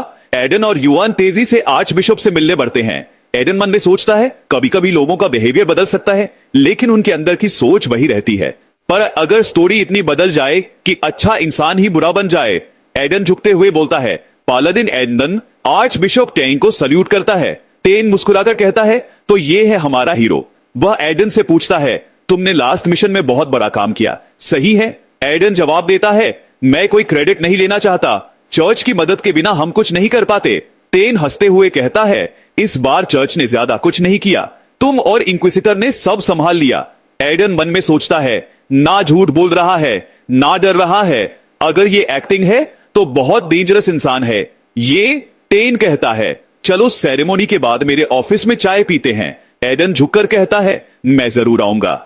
और फिर सोचता है अभी के लिए कुछ नहीं कर सकता, लेकिन जल्द ही वक्त आएगा। युआन एडन से कहता है शायद तुम्हें इस बार पार्टिसिपेट नहीं करना चाहिए, लेकिन उसकी नजर यूरियल पर पड़ती है जो उसे घूर रही होती है। एडन थोड़ा सीरियस होकर पूछता है क्या तुमने कुछ कहा? युआन डरते हुए जवाब देता है नहीं, मैंने कुछ नहीं कहा। फिर दोनों होली किंगडम की एक स्ट्रीट पर खड़े होते हैं जहां खूबसूरत फायरवर्क्स चल रहे होते हैं। पालादिन सोचता है बिल्कुल सेंट्स डेडिकेशन सेरेमनी हो रही है, लेकिन बिना सेरेमनी के भी किंगडम का सेंटर बाकी दुनिया से अलग है। यहाँ के गांव डीमन फॉर्म्स बन चुके हैं, लोग जानवर जैसे हो गए हैं। उनके लॉर्ड्स ने आसानी से शैतान से डील कर ली है और बुरे काम कर रहे हैं। वह और सोचता है लोग भूख से मर रहे हैं, देश में इधर उधर भटक रहे हैं, बैंडिट्स भी मुश्किल से सरवाइव कर पा रहे हैं। कुछ लोग एक दिखावा करने वाली एक्सपीडिशन डेमंस के खिलाफ करना चाहते हैं, पर असली दुश्मन तो अंदर है। फायर एडन और युआन आर्च बिशप के ऑफिस में पहुंचते हैं। आर्च बिशप हल्की मुस्कान के साथ बोलता है क्या तुम पहले से ही आ गए? एडन बस कुछ दिन पहले ही उसके बारे में थोड़ा जान पाया था। सामने टेबल पर चाय रखी थी और आर्च बिशप ने बड़े आराम से कहा चाय पी लो वरना ठंडी हो जाएगी। एडन उसकी तरफ देखता है और मन में सोचता है इस आदमी ने अपनी जिंदगी में सब कुछ हासिल किया है, स्टेटस, फेम, पावर, लेकिन फिर भी डीमंस के साथ मिलकर काम करता है। आखिर उसकी लालच कितनी बड़ी है? तभी टेबल पर बैठा टेन बोलता है मुझे पता है तुम क्यों आए हो। फारो ने शायद मेरा नाम मेंशन किया होगा, लेकिन छुपाया भी होगा। क्या वो कुछ प्लान कर रहे थे? एडन ये सुनकर चौंक कर उसकी ओर देखता है और उससे पहले कि वो कुछ कहे डूरेल अचानक तलवार लेकर एडन पर अटैक करता है, लेकिन एडन फौरन उसका गला पकड़ लेता है और गुस्से में बोलता है क्या तुम लोग सोचते हो कि इतना छोटा सा हमला मुझ पर असर डालेगा? उसी पल एडन को अपने अंदर एक अजीब सी ब्लू एनर्जी महसूस होती है, जैसे उसके अंदर कोई ब्लू फ्लेम जाग रहा हो। वो सोचता है इस बार इन दोनों को यही खत्म कर दूंगा, लेकिन तभी टेन चिल्लाता है डूरेल मैंने तुम्हें कहा था इंटरफीयर मत करो, मैं बिना तलवार निकाले भी मार सकता हूं। आर्च बिशप का गार्ड घबराकर माफी मांगता है। माहौल थोड़ा ज्यादा टेंस हो गया है। टेन अपनी आंखें बंद करते हुए शांति से बोलता है पालादिन को धमकाना सही नहीं था, डूरेल बस अपना फर्ज निभा रहा था।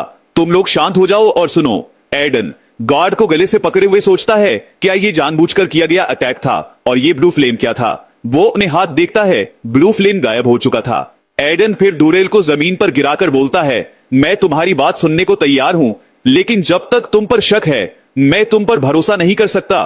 टेन थोड़ा शांत होकर समझाता है पालादिन को जज करने का पूरा हक है, लेकिन तुम्हें यह भी समझना होगा कि डीमन कल्ट हर दिन और ताकतवर होता जा रहा है। हम सब हर बार उनसे डील नहीं कर पाते, चाहे वो सेंटर हो या बॉर्डर। फिर टेन एक बड़ा राज खोलता है, इसीलिए मैंने सीक्रेटली एक स्पेशल ग्रुप तैयार किया है जो कल्ट को ढूंढकर खत्म करे। एडन हैरानी से पूछता है लेकिन सीक्रेटली क्यों, सबके सामने क्यों नहीं? टेन सीधा जवाब देता है क्योंकि पिछले 200 सालों में डीमंस को हम पूरी तरह डिस्ट्रॉय नहीं कर पाए, क्योंकि उनके स्पाइस हर जगह हैं, इवन चर्च के अंदर भी। एडन थोड़ा कंफ्यूज होकर पूछता है तो मतलब तुम कल्ट के खिलाफ डबल एजेंट बन गए हो? टेन कहता है फारो का नाम लिया जाना सस्पिशियस है। मैं खुद ट्रेटर्स की लिस्ट में था, मेरी मोटिव्स छोटे थे, माइंड भी, इसलिए मैंने एक ट्रैप बिछाया और वो उसमें फंस गए। फिर वो एडन को प्रूफ दिखाता है, इन्वेस्टिगेशन जर्नल्स, ऑर्डर्स और ट्रेटर्स की पूरी लिस्ट। टेन कॉन्फिडेंस के साथ कहता है आखिर में गॉड सब देख रहा था, लेकिन एडन फिर भी कॉशियस रहता है और कहता है ये सब प्रूफ फेक भी हो सकता है। टेन पूछता है तो क्या तुम उसकी इनोसेंस पर भरोसा नहीं करोगे? क्या उसे अरेस्ट करोगे? अगर हां तो एक्सपीडिशन यही रुक जाएगी। जाता है अगर मैं सच बताता तो चर्च के हॉनेस्ट लोगों की इमेज बुरी तरह गिर जाती। टेन फिर एक और डॉक्यूमेंट टेबल पर रखता है। मैंने ये सब एविडेंस इंक्विजिटर को भेजने की तैयारी कर ली है। उस डॉक्यूमेंट में एक बड़ा सा टूम दिखाया गया था जहां पुराने वॉरियर्स की कब्रें थी। टेन बताता है शुरुआत में लगा था कि डीमन कल्ट इन बॉडीज को कंट्रोल करना चाहता है, लेकिन अब लगता है कि वो किसी और एंटिटी को बुलाना चाहते हैं, कुछ ऐसा जो इन हीरोज की सोल्स को सैक्रिफाइस करके एक्टिवेट हो। और फिर वो रिवील करता है कि कल्ट पिछले कई सालों से बच्चों को किडनैप कर रहा है।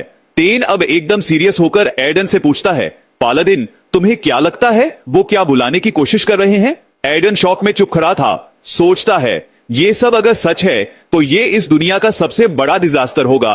अगले सीन में हमें मैनर दिखता है, एक भयानक मॉन्स्टर बड़े बड़े दांत और शैतानी सीमों के साथ। एडन सोचता है गेम में डीमन कल्ट तब से ही एक्टिव हो गया जब ये मॉन्स्टर पहली बार बुलाया गया था। कुछ देर बाद जर्ट मैंशन में इंक्विजिटर हाथ में वो पेपर्स पकड़े हुए कहता है चर्च में बहुत खून बहेगा। एडन पीछे खड़ा बस इतना कहता है, जैसे ही आर्च बिशप एक्सपेडिशन को कैंसिल करेगा एक बड़ा पर्च शुरू हो जाएगा। अपोस्टेट्स और उनके गुनाहों की पूरी डिटेल इस रिपोर्ट में है। टेन उस वक्त अपनी ट्रम्प कार्ड छुपाकर बैठा है, सही वक्त का इंतजार कर रहा है कि चर्च से सारे भ्रष्ट लोग निकाले जाएं। और एडन अपने मन में सोचता है अब जर्ट भी मेरी मदद कर सकता है। इंक्विजिटर हल्की मुस्कान के साथ पूछता है, पालादिन तुम्हें क्यों लगता है कि आर्च बिशप ने तुम्हें यह सब बताया? सिर्फ अपनी इनोसेंस साबित करने के लिए या कुछ और बड़ा प्लान है?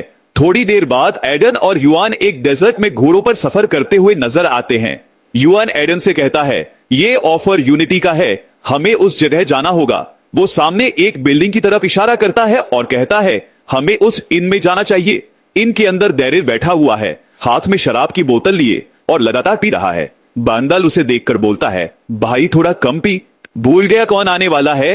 बाद में वो तुझे उठाने आएंगे, अभी तो चुपचाप बैठ जा। डैरिल थोड़ा नशे में है लेकिन मुस्कुराते हुए जवाब देता है समझ गया यार, फिक्र मत कर। बैंडाल सेन से कहता है जब तक हम वापस नहीं आते डैरिल का ध्यान रखना। सेन कॉन्फिडेंट होकर बोलती है हम भरोसेमंद है ना। इसके बाद सीन शिफ्ट होता है एडन और आर्च बिशप की एक और मुलाकात की ओर। एडन थोड़ा झुककर खड़ा होता है और कहता है आपके भेजे हुए डॉक्यूमेंट्स में कोई मैनिपुलेशन नहीं मिला, इसलिए मेरी अर्लियर रूडनेस के लिए माफी चाहता हूं। आर्च बिशप टेन हंसते हुए जवाब देता है अपॉलॉजी एक्सेप्टेड। तुमसे मिलने के बाद तुम्हारे लिए मेरा भरोसा और बढ़ गया है। फिर वो टेबल पर एक पैकेट रखता है और कहता है ये है गोबुंदेल का मैप, हमें समनिंग्स को रोकना होगा, लड़ाइयों में मत उलझना, पूरी ताकत समनिंग्स खत्म करने में लगाओ। साथ ही वो एडन को स्पेशल टास्क स्क्वाड का टेम्परेरी कमांडर नियुक्त करता है और बताता है कि सिटी में वो उसका इंतजार कर रहे हैं। एडन आगे बढ़कर कहता है मुझे एक बॉटल चाहिए tears of God, highest level की होली वाटर। वो मन ही मन सोचता है आर्च बिशप ने समनिंग्स को रोकने को कहा है, लेकिन मैनर हर बार समन हो ही जाता है, बस उसकी लोकेशन बदलती है, इसलिए हमें जल्दी काम करना होगा और ये होली वाटर हमारे लिए एक इंश्योरेंस की तरह होगी। अब हम फिर से प्रेजेंट में आते हैं। इनके बाहर युआन खुशी से चिल्लाता है भाई इन मिल गया। दोनों अंदर जाते हैं। एडन थोड़ा चिढ़कर कहता है ये तो डेथ के किनारे पर है। युआन हंसते हुए कहता है मस्त जगह है, 3 फ्लोर है। अंदर जाते ही उनकी नजर डैरिल पर पड़ती है जो टेबल पर बैठा हुआ है, शराब की बोतल हाथ में लिए। डैरिल सीधा उनसे पूछता है तुम कौन लोग हो? सैन ये सुनते ही चिल्लाती है क्या पागल हो गए, भूल गए कौन आ रहा है आज? डैरिल मुस्कुराता है और कहता है कोई होली और सुपीरियर इंसान आ रहा है। फिर वो एडन से बोलता है तुम्हें वहां जाना चाहिए, यहां नहीं। सेन कहती है वो थोड़ा रूड है, बात करना नहीं जानता, माफ कर देना। पालादिन मन में सोचता है सिगरेट और शराब की गंध आ रही है, इतना नाप चढ़ा क्यों लग रहा है? क्या ये ही इसका असली नेचर है? एडन गंभीर होकर डैरिल से कहता है दांत साफ कर लो। डैरिल मुस्कुराकर जवाब देता है इसको अभी ठीक कर देता हूं। लेकिन सैन चिल्लाती है रुको, वो नशे में है, मैं बात करती हूं। इसके बाद एडन उस छोटी बच्ची का सिर छूता है और पूछता है तुम्हारा नाम क्या है? सेन एक्साइटमेंट से बोलती है मेरा नाम सेन है। एडन मुस्कुराकर कहता है तुम थोड़ी देर उस कमरे में बैठो, हम लोग बात करेंगे। लेकिन सेन परेशान होकर कहती है लेकिन मेरे भाई ने बहुत पी लिया है। एडन युआन की तरफ देखता है और गंभीरता से बोलता है तुम्हारे भाई को कुछ नहीं होगा, मैं कसम खाता हूं। एक स्नेह भरी पर मजबूत वाचा, उसके शब्दों में भरोसे की गहराई थी। सर्वेंट तुरंत सैन को कमरे में ले जाता है और उसे भरोसा दिलाता है चिंता मत करो। लॉर्ड एडन अपनी कसम तोड़ता नहीं। एडन फिर डैरिल की ओर देखकर बोलता है तुम बहुत डिससैटिस्फाइड लग रहे हो। डैरिल मुस्कुरा देता है और सार्काज्म के साथ कहता है, क्या शिकायत? क्या मैं अपनी नोबिलिटी की एबिलिटी पर शक करता हूं? क्या मैं रूमर्स पर भरोसा नहीं करता? एडन मन ही मन सोचता है, क्या ये अपनी स्टेटस को एक्नॉलेज नहीं कर सकता? ये एटीट्यूड अच्छा नहीं है, लेकिन ठीक है, उसके सोचने का हक है। एडन सवाल करता है, क्या तुम डीमन हंटर हो? डैरिल कॉन्फिडेंस से जवाब देता है, हाँ, जो डीमंस पकड़ते हैं, जिनको मैं नहीं जानता, वो सब छोटे मोटे लूजर्स हैं। एकदम से एडन अपने ग्लॉस उतारता है और कामली कहता है, जो हारता है वो जीतने वाले की पूरी सुनता है। डैरिल अपने डैगर्स निकालकर बेहिचक बोलता है, हारने वाला सबसे ताकतवर की गांड चाटेगा। तभी अचानक डैरिल अटैक करता है, लेकिन एडन डेफली डॉज कर जाता है। डैरिल लगातार हमले करता है, लेकिन एडन हवा में कूदकर हर अटैक से बच जाता है। डैरिल दोबारा छलांग लगाकर हमला करता है, लेकिन एडन लाइटनिंग फास्ट रिफ्लेक्सेस से बचता है और सोचता है, वो फास्ट है, मूव्स अच्छे करता है, लेकिन उसकी स्पीड मेरी हेयर टिप्स तक भी नहीं पहुंचती। एडन अब आगे बढ़ता है और एक सटीक मूव से डैरिल का हाथ पकड़कर उसे जमीन पर पटक देता है, लेकिन तभी एडन चौंक जाता है। डैरिल के शरीर से कुछ डार्क चेंज निकलती हैं। उसी वक्त बेंडाल और क्रिस्टीना वहां आ जाते हैं। वे चौंक कर पूछते हैं, यहां क्या हो रहा है? वे देखते हैं कि पालादिन ने डैरिल को वॉल पर पिन कर रखा है और उसके सिर के ऊपर डैगर्स तक कर दिया है। डैरिल मुस्कुराकर बोलता है, अब रैंक डिसाइड हो गया, मैं सरेंडर करता हूं। मैं रूमर्स पर भरोसा नहीं करता। एक हॉनरेबल आदमी के लिए डार्क वॉरियर से लड़ना नॉनसेंस है। मैंने उन्हें हाथ से तोड़ दिया। एडन चुपचाप सोचता है, उसकी स्किल्स यूजफुल हैं, लेकिन एटीट्यूड थोड़ा लूज है। अब डैरिल खड़ा होता है, मुस्कुराता है और हाथ बढ़ाकर खुद को फॉर्मली इंट्रोड्यूस करता है, मैं डैरिल हूं, डीमन हंटर जो बस अपना काम करता है। एडन फिर सोचता है, स्किल्स अच्छी हैं, लेकिन फिर भी ये थोड़ा सस्पिशियस लगता है।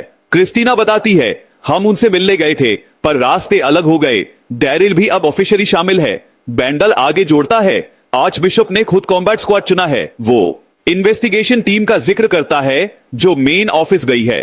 बेंडाल एक होली वार के प्रीस्ट हैं और कहते हैं, किसी को नुकसान पहुंचाना भी कुछ हद तक संभव है। क्रिस्टीना मुस्कुरा कर कहती है, हम थोड़े हैं, लेकिन मैजिक का रेजिस्टेंस कर सकते हैं। डैरिल हंसकर पूछता है, ऊपर हाई क्लास वाले लोगों के लिए थोड़ा गर्म नहीं लग रहा? तभी एडन गंभीर हो जाता है। अचानक उसका हाथ पकड़ता है और सख्ती से बोलता है, इतना कैसे बोलता है? अपनी लिमिट में रहो। डैरिल दर्द में बोलता है, पालादिन क्या हुआ? और सोचता है, इतनी जल्दी रिएक्शन? कुछ खास नहीं हुआ। अब सब लोग एकत्र होते हैं और मिशन की दिशा तय करने की तैयारी करते हैं। एडन सोचता है, ये बिहेवियर थोड़ा अलग लग रहा है। मतलब ये सरली टीचर बन गया क्या? क्या ये हमें सच में ट्रू पाथ पे गाइड करेगा? फिर वह मुस्कुराता है और डैरिल कहता है, अब मेरी बारी है बोलने की। बेसिकली मैं जैक ऑफ ऑल ट्रेड्स हूं। Reconnaissance, trap setting, killing, shooting, hand to hand combat, हर चीज में कॉम्पिटेंट हूं। एडन शांत मन से उसकी बातें सुनता है और सोचता है, ये बिहेवियर इतना प्रोवोकेटिव नहीं है कि मैं अपने हाथ चलाऊं। कान फेस के साथ एडन बोलता है, इसका नाम क्या है? और सोचता है, ये केपेबल है वैनगार्ड लीड करने के लिए और इसके पास डिवाइन पावर है जो हाईएस्ट प्यूरिटी की है। इसकी ट्रेस 10,000 दिन तक रह सकती है। वो फिर मन में सोचता है, ओरियल का कांस्टेंट बफ और रैपिड डेवलपमेंट काफी बड़ा रोल प्ले कर रहा है। बैंडल चौंककर पूछता है, क्या इसे रिसेंटली पोजीशन मिली है? युआन हंसकर कहता है, लॉर्ड एडन वाकई इंप्रेसिव पर्सन है। क्रिस्टीना भी चौंककर बोलती है, सही है, शायद लॉर्ड के एक्सप्लॉइट्स एक दिन बाइबल में लिखे जाएं। एडन थैंक यू कहता है और बोलता है, अब शंका और इंट्रोडक्शन हो गया है, अब एबिलिटीज की बात करते हैं। सैन शालीनता से बोलती है, मैं एक मेज हूं। डैरिल अपनी छोटी बहन की तरफ देखते हुए बोलता है, वो सिंपल मेज नहीं है, एक टॉप लेवल मेज है। वो एडन को गारंटी देता है कि वह लड़की उसे कई बार सरप्राइज करेगी। यह सुनकर सैन ब्रश करती है और शर्मा कर बोलती है, अपना मुंह बंद करो। एडन सोचता है, ये टॉप लेवल मेज है और ये बच्ची 10 साल से भी छोटी लगती है। ये गेम में मेंशन क्यों नहीं हुई? मैं इसे याद क्यों नहीं कर पा रहा? फिर एडन उससे पूछता है, तुम्हारा नाम सैन है ना? सैन जवाब देती है, ये नाम मुझे मेरे मेंटोर ने दिया था। एडन और उत्सुक होकर पूछता है, तुम्हारे मेंटर ने तुम्हें रेस किया है तो उसका नाम क्या है? सैन माफी मांगते हुए कहती है, मेंटोर ने हमें नाम भी नहीं बताया। डैरिल थोड़ा नर्वस होकर कहता है, वो एक अजीब बूढ़ा आदमी था, नाम में कोई खास बात नहीं थी। इसके बाद वह सजेस्ट करता है, अब हमें मिशन की स्ट्रेटेजी पे बात करनी चाहिए। एडन अब मेनेसिंग लुक के साथ सोचता है, इस बार ऑपरेशन पिन पॉइंट अटैक से होगा। ड्यूटी सिंसियरली निभाने के लिए ट्रस्ट जरूरी है। अगर कोई कुछ छुपा रहा है तो ट्रस्ट करना मुश्किल हो जाएगा। अचानक एडन एक भयंकर गंध महसूस करता है। ये ज्यादा स्केरी नहीं है, लेकिन जैसे कोई डीमन मेरी नाक के बिल्कुल सामने खड़ा हो। वह डरते हुए डैरिल की तरफ देखता है और कहता है, थोड़ा पीछे जाओ, थोड़ी देर के लिए। डैरिल घबराकर पूछता है, उन्नेसेसरी डिस्कशंस खत्म हो गई क्या? अभी पीछे क्यों जाना है? फिर वो सार्कास्टिक अंदाज में चिल्लाता है, विंटर के फुटस्टेप्स को चाटना। हालांकि वो सिर्फ एक्सप्रेशन था, असल में उसने ऐसा कुछ नहीं किया। एडन गुस्से में चिल्लाता है, शट अप, अपने मेंटोर का नाम बता। फायरप्लेस के पास खड़े एडन की आंखों में आग सी जल रही थी। तू जानता है नाम, तो क्यों नहीं बोलता? वो तेजी से डैरिल को गले से पकड़ लेता है और बोलता है, जाप मत देना। फिर वो बोलता है, अब मुझे समझ आ गया, तुम इतने इरिटेट क्यों होते हो जब मैं तुम्हें देखता हूं। एडन एक बोतल निकालता है और सोचता है, ये सुप्रीम होली वाटर जैसा नहीं है, लेकिन एक ड्रॉप भी काफी है। वह लिक्विड डैरिल के चेहरे पर गिरा देता है। अचानक उसके आधे चेहरे पर स्केल्स उभर आते हैं। एडन पूरी सर्टेनिटी के साथ बोलता है, डैरिल एक मिक्स्ड रेस क्रीचर है जिसमें ब्लैक ब्लड फ्लो करता है। उसने मेरी प्रेजेंस में आने की हिम्मत कैसे की? अब एडन अनाउंस करता है, वो हाइब्रिड है, अब हम उसका असली रूप देखेंगे। और फिर शॉकिंगली कहता है, डैरिल एक डीमन है जिसका शेप स्नेक जैसा है। यह सुनते ही वह अपना मुंह हाथ से ढक लेता है, शीर हॉरर में। एडन थोड़ा झुक के पूछता है, क्यों रोशनी से छुप रहा है? चिल्लाता क्यों नहीं? डैरिल की हालत देखकर वो ठंडी आवाज में कहता है, यह सिंपल होली वाटर नहीं है, इसे एंडूर करना काफी टफ है। फिर वो अपना पैर डैरिल की पीठ पर रख देता है। डैरिल दर्द और आंसुओं में डूबा हुआ अपनी छोटी बहन का नाम बड़बड़ाता है। एडन उसे पकड़ के गुस्से में कहता है, क्या बोला? अगर कुछ बोलना है तो क्लियरली कहो, ये कोई मर्सी की जगह नहीं है। इतना कहकर वो डैरिल को जमीन पर फेंक देता है। तभी दरवाजे के पीछे से क्रिस्टीन और बेंडल की आवाज आती है, एडन दरवाजा खोलो। एडन गुस्से में जवाब देता है, मैंने बोला था वेट करने को। क्रिस्टीन और बेंडल दरवाजे के उस पार खड़े हैं और जवाब देते हैं, हमें रिपोर्ट करना था। यही पता चलता है कि डैरिल और सैन की एक साइड की ब्लड लाइन डीमंस की है, मतलब वो क्वार्टर डीमंस है। एडन की यादों में एक घटना कौंधती है। जब गेम में हाफवे पॉइंट आता है और प्लेयर कोई मेजर चॉइस करता है तो एक बड़ा इंसिडेंट होता है जहां ऑर्डर का मेन ब्रांच डिस्ट्रॉय हो जाता है। इसके पीछे होता है ग्रेट मेज कराक, जो रिवेंज की आग में जल रहा होता है क्योंकि ऑर्डर ने उसके हाइब्रिड स्टूडेंट्स को यूज किया और फिर उन्हें कोड ब्लड में छोड़ दिया। क्रिस्टीन बताती है, हम इन बच्चों को आर्च बिशप के ऑर्डर्स पर वॉच करते हैं और प्रोटेक्ट भी करते हैं। बेंडल भी जोड़ता है, कभी कभी मिशंस में भी साथ जाते हैं। इसके बाद एडन डैरिल के ऊपर पैर रख के कहता है, ये सिर्फ क्वार्टर डीमन है, तभी तो इतनी तकलीफ झेल पा रहा है। फिर वह पूछता है, आर्च बिशप को क्या लगा कि मुझे इस बात का पता नहीं चलेगा? क्रिस्टीन थोड़ी नर्वस होकर बोलती है, नहीं, वो चाहता था कि मिशन के दौरान तुम खुद नोटिस करो, इसलिए कहा था कि पहले से बताओ। वो डैरिल को देखकर एडन के पास आती है और सॉफ्टली बोलती है, अब ये तुम्हारी चॉइस है। अगर तुम्हें लगता है कि ये मिशन के लिए यूजफुल है तो इसे ले जाओ, और अगर नहीं तो इसे यही मार दो। साथ ही वो ये भी याद दिलाती है कि लॉर्ड की अथॉरिटी में इंटरफियर मत करना, पनिशमेंट में फर्क नहीं होता। एडन आंखें बंद करता है और सोचता है, अगर ये लोग डैरिल को मार देते हैं तो काराकोरी किंगडम को पूरी तरह खत्म कर देगा। उसके सामने सिर्फ स्ट्रॉन्गेस्ट पालाडिन ही टिक सकता है। हमें बेहद केयरफुल रहना होगा।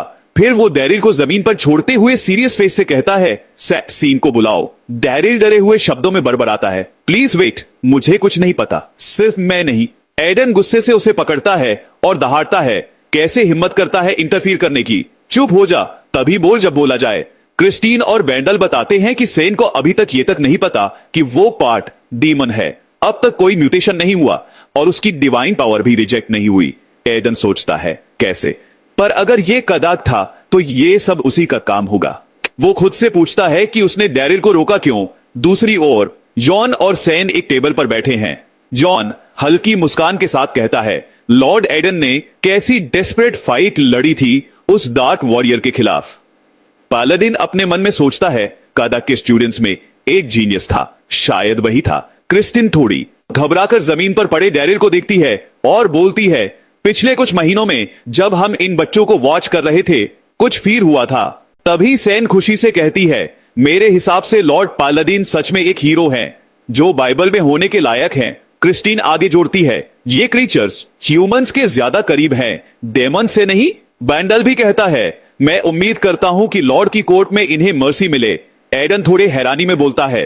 वो एक्चुअली इन दोनों के लिए सिंपथाइज करते हैं। नाइक और प्रीस्ट दोनों शोल्डर टू शोल्डर खड़े हैं। बांडाल हैरानी से बोलता है, इसका मतलब इन बच्चों की वेन्स में जो ब्लड फ्लो कर रहा है वो किसी डीमन से ज्यादा ह्यूमन है। वो सोचता है कि ये बातें किसी इंक्विजिटर तक कैसे पहुंच रही हैं। एडन आंखें बंद करके सोचता है, इतनी गड़बड़ है, मुझे अपनी मीटिंग पोस्टपोन करनी पड़ेगी। वह साइलेंटली यन और सैन के पास से गुजरता है। दोनों उसकी ओर देखकर मुस्कुराते हुए पूछते हैं, नेगोशिएशंस खत्म हो गई क्या? लेकिन एडन बिना जवाब दिए चुपचाप चला जाता है। उन्हें परप्लेक्स छोड़कर सैन और युआन वही खड़े रहते हैं और सोचते अब सब कुछ अचानक बहुत ज्यादा कॉम्प्लिकेटेड हो चुका है। सैन बोलती है कि लगता है कुछ गड़बड़ हो गया है, पर वो क्या बात कर रही थी?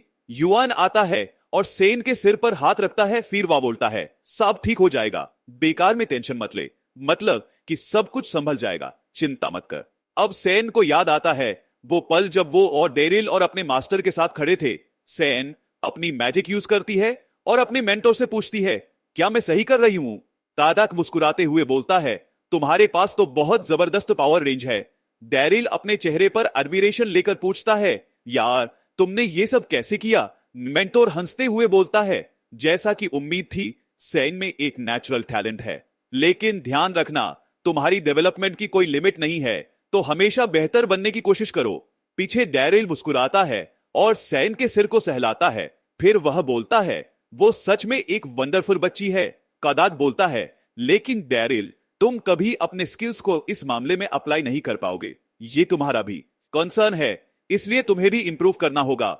डेरिल उदास होकर बोलता है, हाय फिर से वही पुरानी बात, और अगर तुम मैजिशियन हो तो अपने स्टूडेंट्स को मैजिक सिखाओ ना।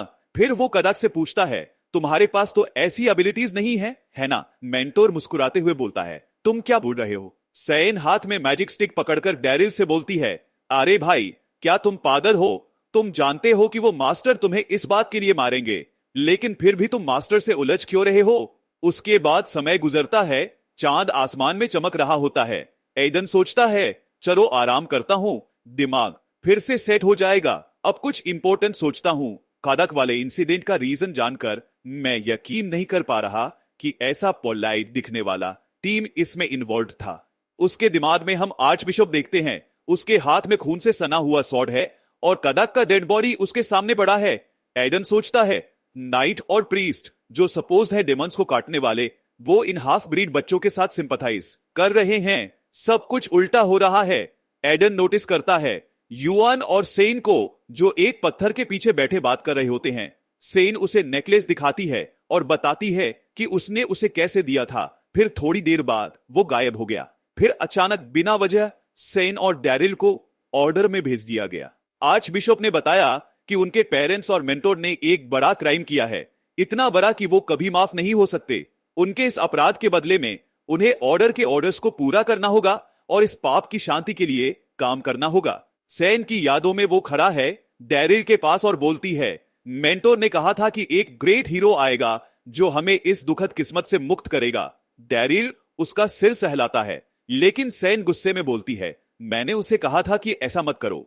डेरिल मुस्कुराते हुए बोलता है, मेंटोर ने झूठ बोला है, फ्रीडम प्रेयर से मांगना बस एक इल्यूशन है। कुछ समय बाद एडन देखता है चमकीली रात का आसमान। फिर एडन सोचता है, डेरिल की बात सही है, कोई भी इस दुनिया में उन्हें माफ नहीं करेगा, न ऑर्डर, न गॉड और न कोई और। एडन उनसे दूर हटता है और सोचता है, मैं भी सबसे ज्यादा हिपोक्राइट हूं।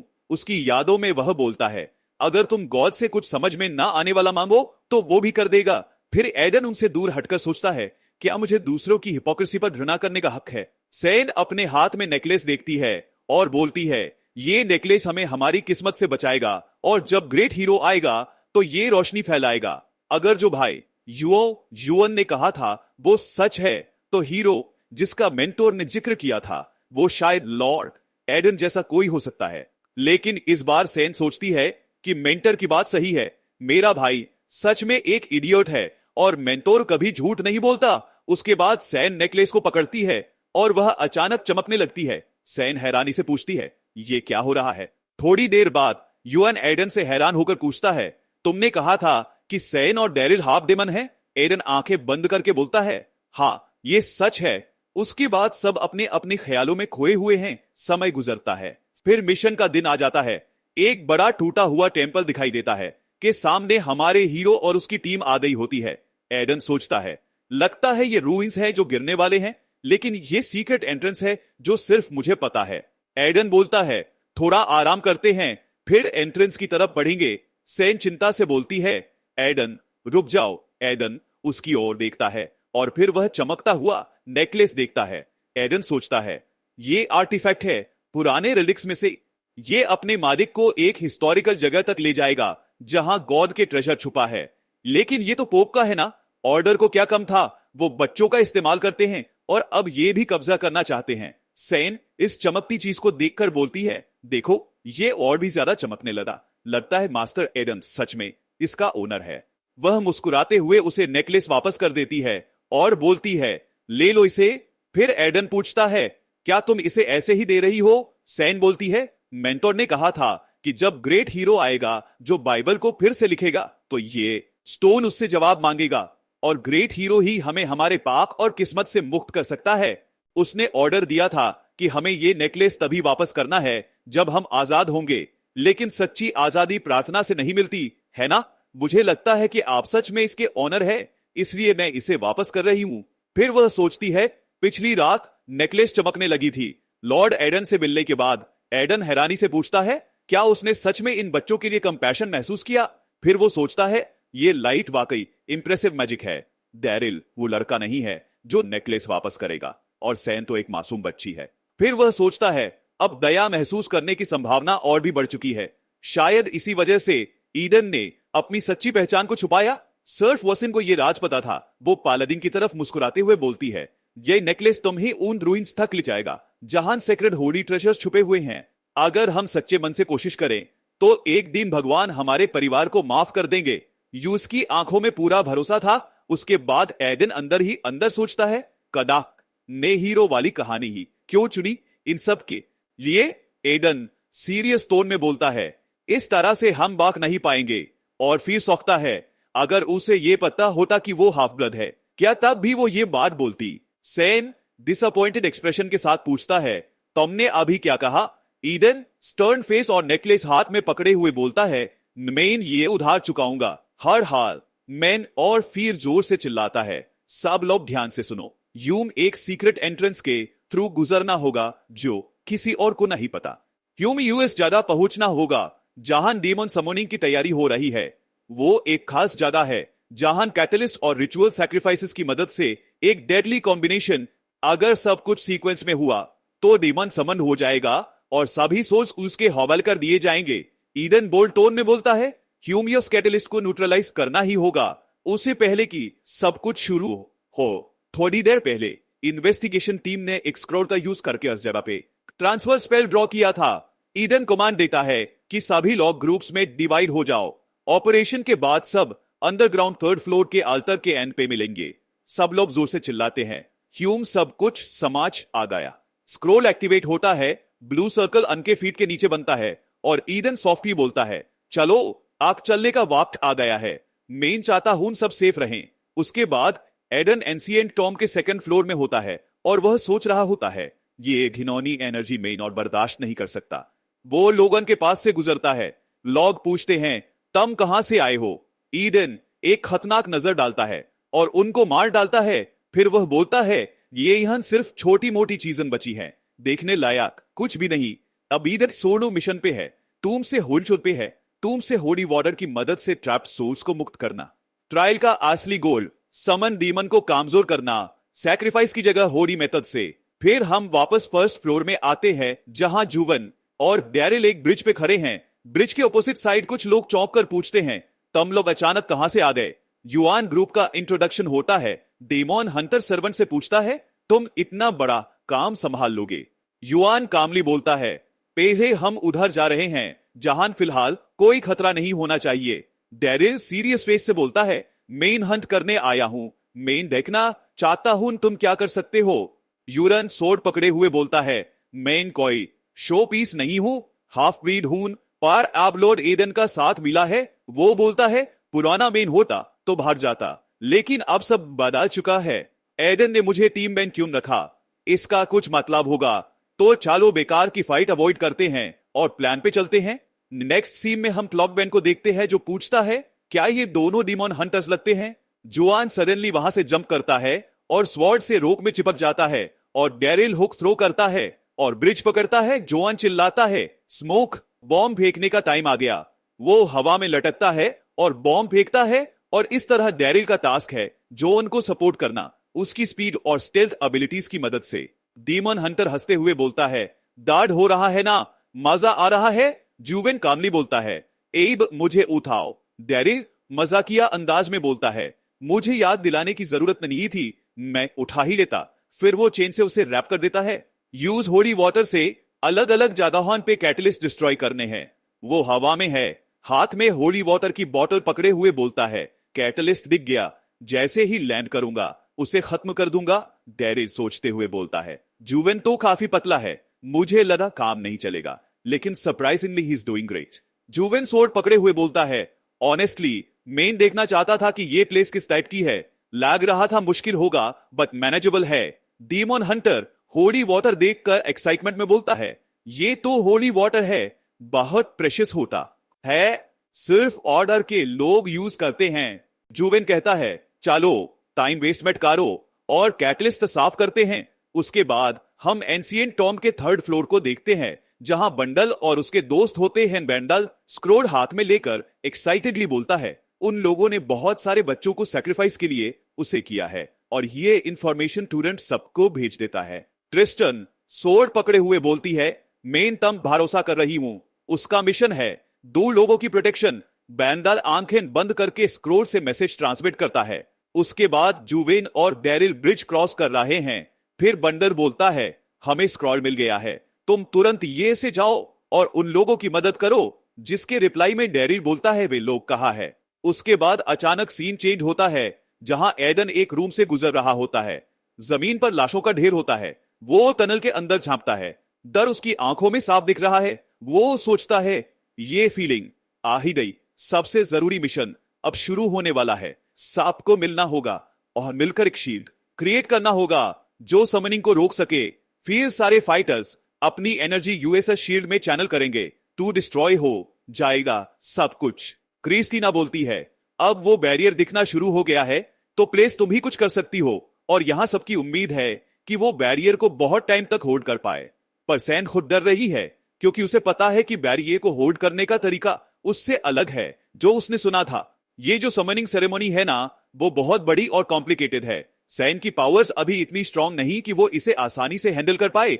वो लोग सब खड़े होकर देख रहे हैं कि सैन किस तरह से बैरियर को होल्ड कर रही है और फिर एकदम शॉक में वे लोग सडनली देख पाते हैं कि सामने बहुत बड़ा सा मॉन्स्टर आ जाता है जिसको देखने के बाद सब लोग पूरी तरह शोक में होते हैं क्योंकि वो मॉन्स्टर देखने से ही बहुत ज्यादा स्ट्रॉन्ग लग रहा होता है। फिर डाल ने तुरंत सैन से पूछा शील्ड को क्या हुआ सैन। सैन डर के मारे बोली मैं नहीं कर सकती, हमें लॉर्ड पलदिन की डिवाइन पावर की जरूरत है, अगर हो भी सके तो भी हमें समनिंग रोकनी होगी शील्ड बनाने से पहले।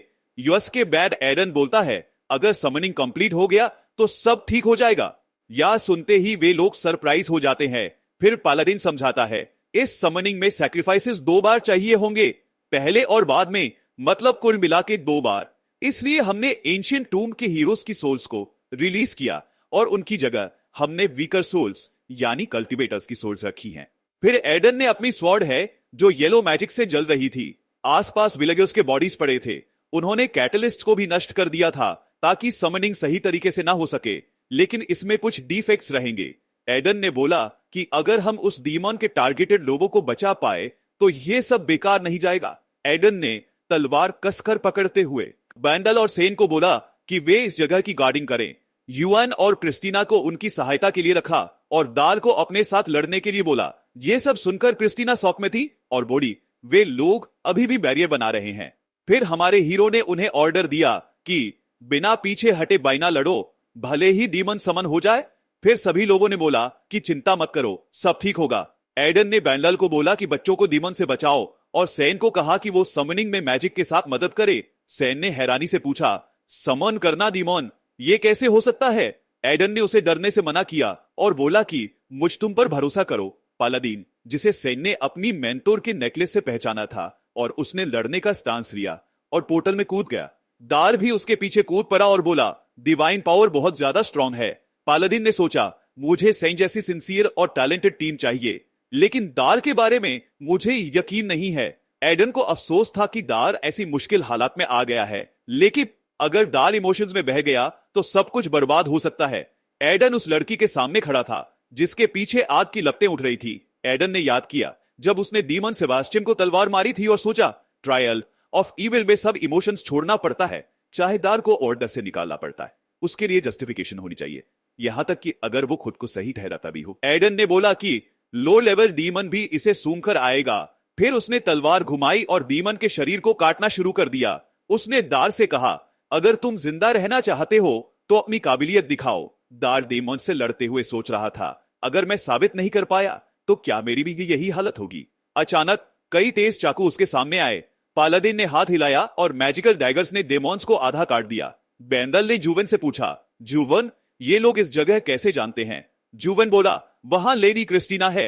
फिर सेन ने ब्लू मैजिक सर्कल पर बैठकर चिल्लाया, मिस्टर पालादिन, ये सब काम कर रहा है, समनिंग जल्दी ही होगा। उसके बाद एडन ने पिंक मैजिकल ऑरा में छलांग लगाई और तलवार उसमें गाड़ दी। उसने कहा, मैं इसे और शील्ड दोनों को तोड़ दूंगा। जुवेन ने चिल्लाया, लॉर्ड एडन। फिर सेन ने कहा, लॉर्ड पालादिन बहुत बहादुर है। दार ने हैरानी से कहा, वो सच में अंत तक जाता है, लगता है रूकी ने जंपिंग सीख ली है। पालादिन ने मेनर को देखकर चौंक गया और कहा, इडियट, कोशिश मत करना। समनिंग हुआ और पालादिन ने मॉन्स्टर में तलवार घोंप दी, जिसकी वजह से येलो मैजिक वहां से निकलने लगी। मैनर ने कहा, ह्यूमंस अबोमिनेशन है, सैक्रिफाइसेस चाहिए। फिर से सैन ने सोचा कि वह पार्टिसिपेंट्स को बचाएगी और हवा में उड़ते हुए ब्लू मैजिक छोड़ा, जो लोगों के आसपास एक प्रोटेक्टिव बैरियर बना रहा था। सैन को लगा कि समनिंग में डिफेक्ट्स की वजह से मॉन्स्टर कमजोर हो गया है। मॉन्स्टर ने नाराज होकर पूछा, मेरा ऑफरिंग कहां छिपा है? दाल ने पलदोल्वी गार्ले की तरफ उड़ रहा है। प्रोटैगोनिस्ट मॉन्स्टर के सिर पर बैठा था और उसे ऑर्डर दे रहा था, मेरे पीछे चल। पालादिन ने कहा, मैं और दाल इसे संभालेंगे, बाकी लोग बच्चों को लेकर यहां से निकल जाओ। मॉन्स्टर ने पालादिन को अचानक फेंक दिया। पालादिन ने दाल से कहा कि उसे चेन से पकड़ लो। दाल ने मॉन्स्टर की चमड़ी में घुसे डैगर को पकड़ा और चेन से बांध दिया। पालादिन ने उसकी तारीफ की और कहा, मैं इसके स्पाइन को डैमेज करूंगा। उसने पूछा, क्या तुम इसे उसी लेवल तक उठा सकते हो? दाल खुशी से हाँ बोला, मैंने ऐसा करने की कोशिश पहले भी की है। फिर पालादिन ने कहा, ग्रेट, 3 तक गिनती शुरू करता हूं। गिनती के साथ उसने तलवार घुमाई और मॉन्स्टर को काट दिया। एडन ने सोचा, वाओ, ये अटैक तो बहुत शैलो था। आम आयरन स्वॉर्ड से स्पाइन डैमेज करना मुश्किल है क्योंकि वे अंडर कवर थे। पालादिन मैजिक स्वॉर्ड नहीं ले सका। मॉन्स्टर ने गुस्से में चिल्लाया, तुम बेवकूफ कैसे सोच सकते हो कि मैं खड़ा बैठा रहूंगा? उसे बहुत सारे विक्टिम्स चाहिए होंगे ताकि वो उन्हें अलग अलग फाड़ सके। अचानक मॉन्स्टर हवा में बहुत तेजी से मूव करने लगा और सीधे सिटी की तरफ उड़ने लगा। डी कंफ्यूज्ड होकर पालादिन से बोला, आगे देखो, वो बीस्ट कहां जा रहा है? वहां एक सिटी थी और लग रहा था कि वो सीधे उसी की तरफ जा रहा है। पालादिन ने सोचा, क्या वो सच में ऑफरिंग्स ढूंढने जा रहा है? क्या इस डिमोनिक क्रीचर की इंटेलिजेंस इतनी हाई है? अगर सिचुएशन ऐसे ही आगे बढ़ी तो ये सिटी में एब्सोल्यूट हेल क्रिएट कर देगा, इसलिए उन्हें इसे किसी भी हालत में रोकना होगा। मॉन्स्टर सीधे सिटी की तरफ उड़ रहा था। पालादिन ने जोर से कहा, अगर ऐसे ही चला तो सिटी के सारे लोग मर जाएंगे। उसने डैरिल को ऑर्डर दिया कि मॉन्स्टर के विंग्स काट दो। डैरिल ने कहा, लेकिन वो बहुत ज्यादा स्पीड से उड़ रहा है, विंग्स काट भी दें तो उसे सिटी पर गिरने से नहीं रोक पाएंगे। एडन ने कहा, हमें उसकी गिरावट को सिटी के आउटस्कर्ट्स तक ले जाना होगा ताकि डैमेज कम से कम हो। हम उसकी फ्लाइट की स्पीड जितना हो सके स्लो करेंगे। इस वक्त उसे विंग से गिराने की कोशिश करेंगे। पालादिन ने सोचा, मुझे एरो पर भरोसा करना होगा और खुद की भी इज्जत बचानी होगी, और वो मॉन्स्टर से छलांग लगाकर उतर गया। इसी बीच सिटी में सेंजल डेजर्ट के डर गए रेजिडेंट्स आसमान की तरफ देख रहे थे और बोले, यह क्या है? एक स्नो व्हाइट ग्लो हमारे ऊपर आ रही है। पालादिन की स्किल से एक बड़ी और चमकदार मैजिकल लाइट बॉल सिटी के ऊपर आ गई। एक रेजिडेंट ने पूछा, क्या यह सच में लॉर्ड का डिसेंट है? हमने तो सिर्फ रूमर सुने हैं। दूसरे ने कहा, यह डेंजरस है, सभी यहां से निकल जाओ। इसी बीच पालादिन मॉन्स्टर के मुंह में था।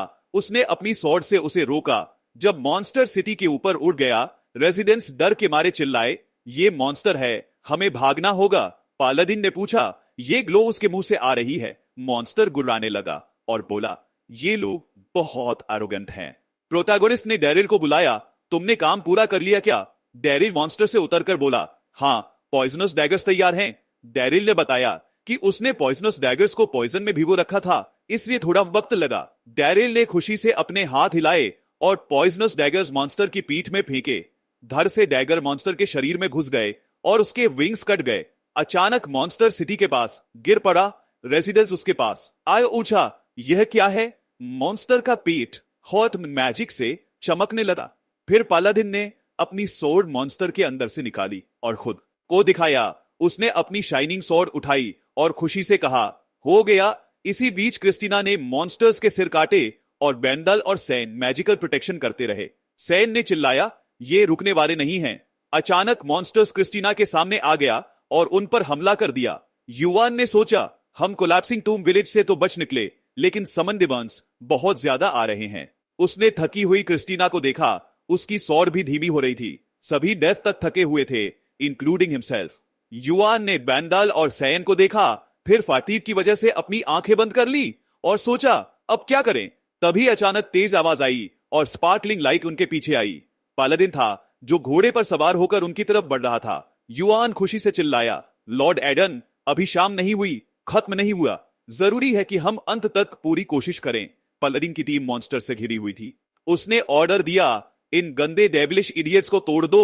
हम ईविल के अड्डे को साफ करेंगे ताकि एक भी न बचे। पालादिन बच्चों के पीछे खड़ा था जो मॉन्स्टर्स से घिरे थे। इसी बीच होली किंगडम ऑफ एरिम के टैन के ऑफिस में एक नौकर अचानक दरवाजा खोलकर बोला, लॉर्ड आर्चबिशपशिप, एक ही अर्जेंट मैसेज है। टैन ने ऑकवर्डली माफी मांगी और पूछा, क्या मैं बाहर जा सकता हूं? लड़की ने कहा, हाँ, जाने दो। टैन ऑफिस से बाहर निकला और पूछा, सो एडन ने समन किए गए डीमन को खत्म कर दिया? Was it the great manner? नौकर ने सिर हिलाया। टैन ने ऑकवर्डली मुस्कुराते हुए कहा, बस समन रोकने को कहो, बहुत इंटरेस्टिंग है। इसी बीच लड़की ने चाय पी और नौकर की बातचीत सुनी। नौकर ने बताया, फिर उसने डेमोनिक कल्ट और उसके अवशेषों से निपटा। मैं स्पेशल एक्सिक्यूशन स्क्वाड का हिस्सा हूं जो डायरेक्टली काउंसिल के कंट्रोल में है। होली सुपरविजन कैप्चर्ड क्रिमिनल्स को कस्टडी में लेने गया था। आर्च बिशप ने पूछा, क्या इसलिए उन्होंने ऐसा कहा? नौकर ने हाँ कहा और बताया कि लॉर्ड एडन ने ऐसा किया था। लड़की ने सोचा, पालादिन की ताकत भगवान से मिली है और भगवान में विश्वास न करने वाले को ऐसा उपहार मिलना, क्या यह पॉसिबल है? फील्ड में पालादिन ने युआन के कंधे पर हाथ रखा और कहा, गुड जॉब यून, कोशिश नहीं की। प्रोटैगोनिस्ट मुस्कुराया, तुम्हें हम्बल दिखना था। फिर उसने क्रिस्टीना से पूछा, बच्चों में कैजुअलिटीज कैसी हैं? उसने कहा, सार डेमोनिक एनर्जी से प्रभावित हुए। वो उदास होकर बोली, मैंने कोशिश की कि उन्हें चोट न पहुंचे, यह सब मेरी गलती है। पालादिन ने कहा, ऐसा नहीं है, तुमने कई जानें बचाई, खुद को दोष मत दो। उसने सोचा, रिस्पॉन्सिबिलिटी उससे ज्यादा है। अगर समन को पहले ही रोका होता जैसा तेन ने कहा था, तो ये बच्चे बच सकते थे। इंसान की जानों को वेई करना उसके बस की बात नहीं थी। ये भगवान बनने जैसा होगा। पालादिन ने क्रिमिनल्स को देखा और कहा, प्रिजनर्स को सौंपो। एडन बोला, मैं वापस जा रहा हूं, आप कॉन्सिक्वेंसेस का ध्यान रखें। क्रिस्टीना ने लॉर्ड पालादिन को बुलाया, लेकिन उसने बीच में टोकते हुए कहा, अपने भाई बहनों की चिंता मत करो। क्रिस्टीना और बेंडाल हैरान होकर उसे देख रहे थे। उसने अपनी स्वॉर्ड सामने रखते हुए कहा, लॉर्ड एडन, भले ही हमारा समय कम था, मुझे आपके साथ काम करके सम्मान मिला। वो हमेशा लॉर्ड पालादिन की भलाई के लिए प्रार्थना करती रहेगी। पालादिन ने हवा में एक क्रॉस ड्रॉ किया और मुस्कुराते हुए बोला, खड़े हो जाओ, इस हफ्ते के लिए अपनी कसम पूरी करो। और साथ ही कहा, अपनी होनेस्ट और डिग्निफाइड स्पिरिट मत खोना। फिर उसने पूछा, वैसे क्या आप लोग यही रुकने का सोच रहे हो? बेंडल ने मना कर दिया और कहा, मैं अपराधियों को सौंप कर वेस्टर्न डिवीजन चला जाऊंगा। पालादिन ने उन्हें देखा और कहा, जहां भी जाओ उम्मीद साथ लेकर जाओ। जैसे अभी मुझे उम्मीद है कि आने वाले वक्त में मैं बेंडल को बिशप के रूप में देखूंगा और हम फिर मिलेंगे। इसी बीच घुड़सवार लोग डार्क फॉरेस्ट से गुजर रहे थे।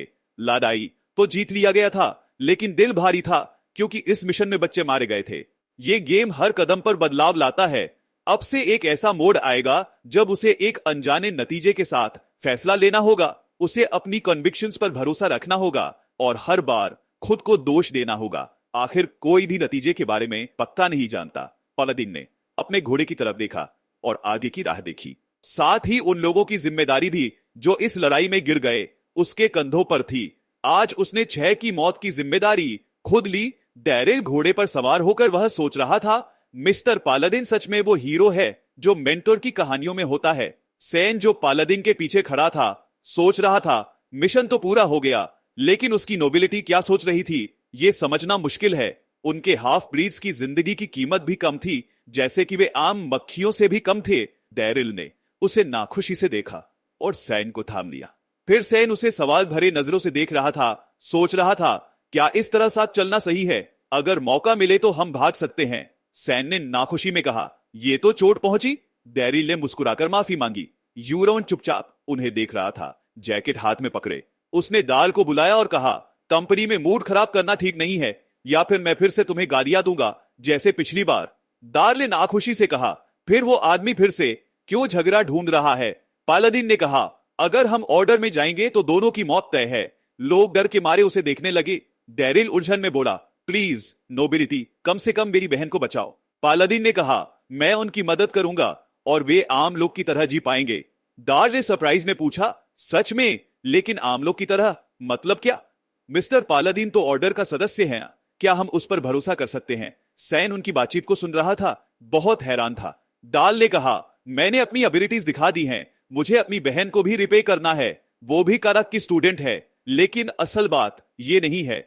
ये रीजंस मेरे लिए मदद करने के लिए काफी हैं। उन्होंने कहा, तुम लोग यहां छिप जाओ जब तक मैं तुम्हारे लिए वेट करता हूं। इसी बीच होली किंगडम ऑफ एरिम में टेन के ऑफिस में पालादिन आया और लॉर्ड आर्चबिशप को ग्रिट किया। वह सोच रहा था, मिशन तो फेल हो गया, लेकिन आखिरकार सब कुछ ठीक हो गया। क्या वो मुझे प्रेस करेगा या ईर्ष्या और डांटेगा? टेन ने गुस्से से उसे देखा और डांटेगा। कहा, इतने कम टाइम में तुम्हारा ग्रेट हेरोइज्म की कहानी पूरे किंगडम में फैल गई और इस वजह से तुमने अपने क्रेडिट खो दिए। टेन ने हंसते हुए कहा, पर क्या फर्क पड़ता है, नतीजा इमेज से ज्यादा इंपॉर्टेंट होता है। मैं तुम्हारे एक्शंस की सराहना करता हूं, तुमने अच्छा काम किया। पालादिन ने मुस्कुराते हुए सोचा, वाह, ये रिएक्शन सुनकर मैं रिलैक्स कर सकता हूं। उसने उसकी तारीफ के लिए थैंक्स बोला। टाइन ने कहा, तुम्हें थोड़ा फ्लेक्सिबल होना पड़ेगा। और भाई बहन कैसे हैं? पालादिन ने कहा, बहुत केपेबल लोग हैं, मैं उन्हें थोड़ा और देखना चाहता हूं। टाइन ने अचानक पूछा, क्या तुमने इन्वेस्टिगेटर से मुलाकात की? पालादिन ने कहा, मुझे लगा इस बार मैं उसे नहीं देख पाऊंगा क्योंकि उसका स्केड्यूल टाइट है। टैन ने हाथ बढ़ाया और कहा, तुम्हारी हॉनेस्टी देखकर मैं भी सच बताऊंगा। एडन ने पालादिन को देखा प्रश्न भरी नजरों से। आर्च बिशप ने कहा, मैंने डिसाइड किया है कि कोऑपरेशन के साथ इन्वेस्टिगेशन को सील कर दूंगा। शायद मैं उनके साथ मिलकर उन लोगों को खत्म कर दूंगा जो हमारे ऑर्डर को पॉइजन कर रहे हैं। पालादिन ने दिल पर हाथ रखकर कहा, पालादिन का कर्तव्य है बुराई को जड़ से मिटाना। मैं मानता हूं कि ट्रेटर्स का हिसाब दोनों को मिलकर लगाना चाहिए। टेन ने कहा, तुम्हारी विल आयरन जैसी लगती है, और सोचने लगा कि वह अपने टैलेंट्स के लिए कितना ग्रीडी हो रहा है। उसने पालादिन के कंधे पर हाथ रखा और कहा, मैं तुम्हारे डिसीजन का सम्मान करता हूं। सेंट लगातार तुम्हें ढूंढ रही है, क्या तुम उससे मिलने से पहले मिलना चाहोगे? पालादिन ने पूछा, उससे मिलना आसान नहीं होगा। पहली बार जब मिले थे तो बस जरूरी बातें की थी और चले गए। टाइटल ट्रांसफर सेरेमोनी में भी बस ब्लेसिंग लिया और तुरंत चले गए। सेंट ने आश्चर्य से पूछा, लॉर्ड एडन? और उसने आखिरी लेटर को पूरी तरह इग्नोर कर दिया। युआन ने ऑकवर्डली पालादिन को देखा और कहा, यह सेंट का मैसेज है। पालादिन ने कहा, मैंने अभी के लिए उसे टाल दिया है। जरूर वह मेरी इंटेंस पर शक करेगी, ये सही है। पालादिन के तौर पर मुझे खुद पर भरोसा करना मुश्किल है, पर अभी जवाब देना मुश्किल है, तो फिलहाल बचना बेहतर है।